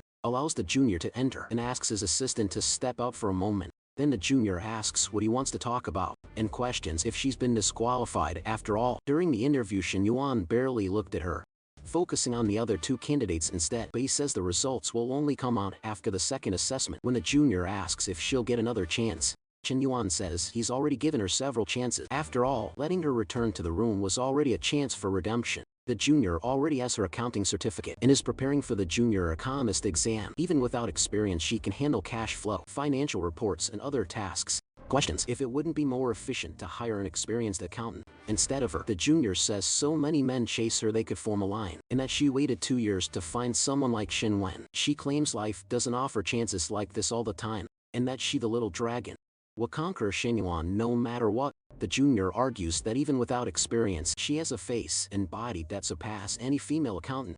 At that moment, the junior sits on Xinyuan's lap and kisses his face. Xinyuan finally agrees that female accountants are a dime a dozen, but a body like hers is rare. The junior starts unbuttoning Xinyuan's shirt and asks what he thinks. He says she has a beautiful, strong point, and they begin kissing intensely. 40 minutes later, Xinyuan says if she's his, she won't regret it. Xinyuan didn't expect her to be an untouched flower, and instructs her to go shopping this weekend. At this moment, the junior's affection level jumps to 60, and she knows she has a place in Xinyuan's heart. Xinyuan celebrates that Wang Jinghan's affinity rate finally appears. 10 minutes later, Wang Jinghan returns in pain after the act she performed with Xinyuan. Fu Yingzi notices and asks if the junior really needed to do that. Wang Jinghan tells the senior that everything is fine because she understands what true happiness is now. He prepares for his father's birthday and checks the car he ordered for him and the jewelry for his mother. The next day, his sister sees their father's car and wants to get her license by the holidays to have one just like it. His mother asks Xinyuan not to spoil his sister, who just finished her exams and whose life is just beginning. His father says it's just a car and that the aunts and uncles are already waiting, so they should go. They head to the hotel, and his sister tells their mother that she has a brother who loves her more. After this tantrum, his mother tells his sister to behave and get into the car immediately. Meanwhile, the relatives question the delay, irritated that they are waiting for the hosts. They argue that if there was a delay, they should have been informed since many guests arrived early. One of them comments that their son Yao borrowed money from the Shen family a long time ago and already paid it back, but now the Shens are acting arrogantly. Hong called yesterday to inform them, but the old woman ended up forgetting to pass on the information. This shows how poorly planned it was, and they don't understand why only one family was informed, and not everyone for them. Informing about the delay was an obligation for the hosts. At a family party, a family member observes that everyone has already benefited from the Shen family, and now that they have gone bankrupt, they badmouth them. Now the Shens act all important in front of everyone and believe the birthday dinner will be terrible. A woman tells third brother that the responsibility falls on him. When the time comes, old Chen's birthday dinner will be the talk of the town, and one family member knows it. He notices that third uncle has a new car and knows his factory is doing well. Young third uncle says he's only earning a little extra, that when working in business, a decent car is necessary. A relative suggests Yang get a discounted monthly plan to take care of the new car. Yang tells his wife to call second brother because he's still arrogant even after going bankrupt. Yang's wife and Shin Yuan's mother have fought before, and Shin Yuan has always had better grades than their son. They wonder if something happened to the Shin family because they are taking too long. The cousin who defends the Shin family asks them to wait longer because it's second brother's birthday and he's the one in charge. At that moment, Shin Yuan's entire family appears in the venue for the party. Old Shin apologizes for the delay, explaining they had a mishap, and to make amends, he promises to take 3 shots. A kinder relative states that they didn't even wait that long, and it's not dinner time yet. Yang's wife says waiting a little doesn't kill anyone, and Yang gets annoyed with her. Yang tells second brother that he should have given notice because if he was busy they could have picked him up. Yang insinuates that second brother's family doesn't have a car, and that after being the focus for so long, it's Yang's time to shine. However, Shin Yuan says he will bother third uncle in hopes he's always available. Yang finds Shin Yuan rude and decides to show off a bit in front of him now. Yang pulls a car key from his pocket while old Shin starts drinking the shots. Yang asks if second brother will drink so much and suggests he decide calmly because he's not at fault for anything. Yang stages this scene to drop his expensive car key on the floor. However, the car insurance cousin doesn't even see the key fall and doesn't move to help pick it up. He didn't want to close the deal just now, and Yayad won't fawn over Yang in front of others. Shin Yuan asks if third uncle bought a new car and returns the key to Yang. Yang says his Volvo was old and he wanted to upgrade. He claims he now has a BMW X7 and it wasn't even that expensive. Shin Yuan knows that model goes for less than $1 million and says his uncle was modest to claim it wasn't expensive. Yang got an intermediate version that cost $1 million and boasts about it. Yang always told second brother that the tourism industry is risky and unreliable. Shin Yuan pretends his uncle is amazing, and Yang replies that he's just trying to make a living. Yang's wife thinks Shin Yuan is a suck-up and thinks her husband showed off, almost humiliating them. Yang thinks it's better to be flashy so no one asks for money. Later, Shin Yuan tells his father that third brother just bought a BMW. He then asks how long his father plans to hide his own Maybach. Hearing this, Yang's wife, who believed the Shin family was bankrupt, suddenly realizes the Maybach costs a staggering $1.7 million. She immediately wonders where all this money came from. The cousins are equally shocked, demanding to know how Shin Yuan could afford such a car. Then old Shin calmly states that his son gifted him the car, and he's simply enjoying the present. The entire family is baffled, questioning if this is even true and where such immense wealth appeared from. They remember second brother always being so serious, so they assume the drinks have gone to his head and he's clearly lying. Yang directly asks if this is some kind of joke and how Shin Yuan possibly bought that car. Shin Yuan, however, thinks old Shin has far too much patience. He believes that after Uncle Yang's earlier display, his father should have retaliated more forcefully. Then a cousin interjects, revealing that Shin Yuan really shouldn't have bought such an expensive car, but he insisted. This cousin then drops the bombshell. Shin Yuan actually spent $3 million on the car, leaving everyone absolutely stunned by the astronomical price. Upon realizing Shin Yuan bought a $3 million car, everyone's minds race, desperately trying to figure out where he pulled all that money from. Suddenly a woman from the restaurant approaches, asking if the G-Wagon belongs to him, explaining that the vehicle is blocking another car's path. When the protagonist calmly confirms the G-Wagon is indeed his and says he'll move it, the entire family is left utterly speechless, completely frozen in disbelief.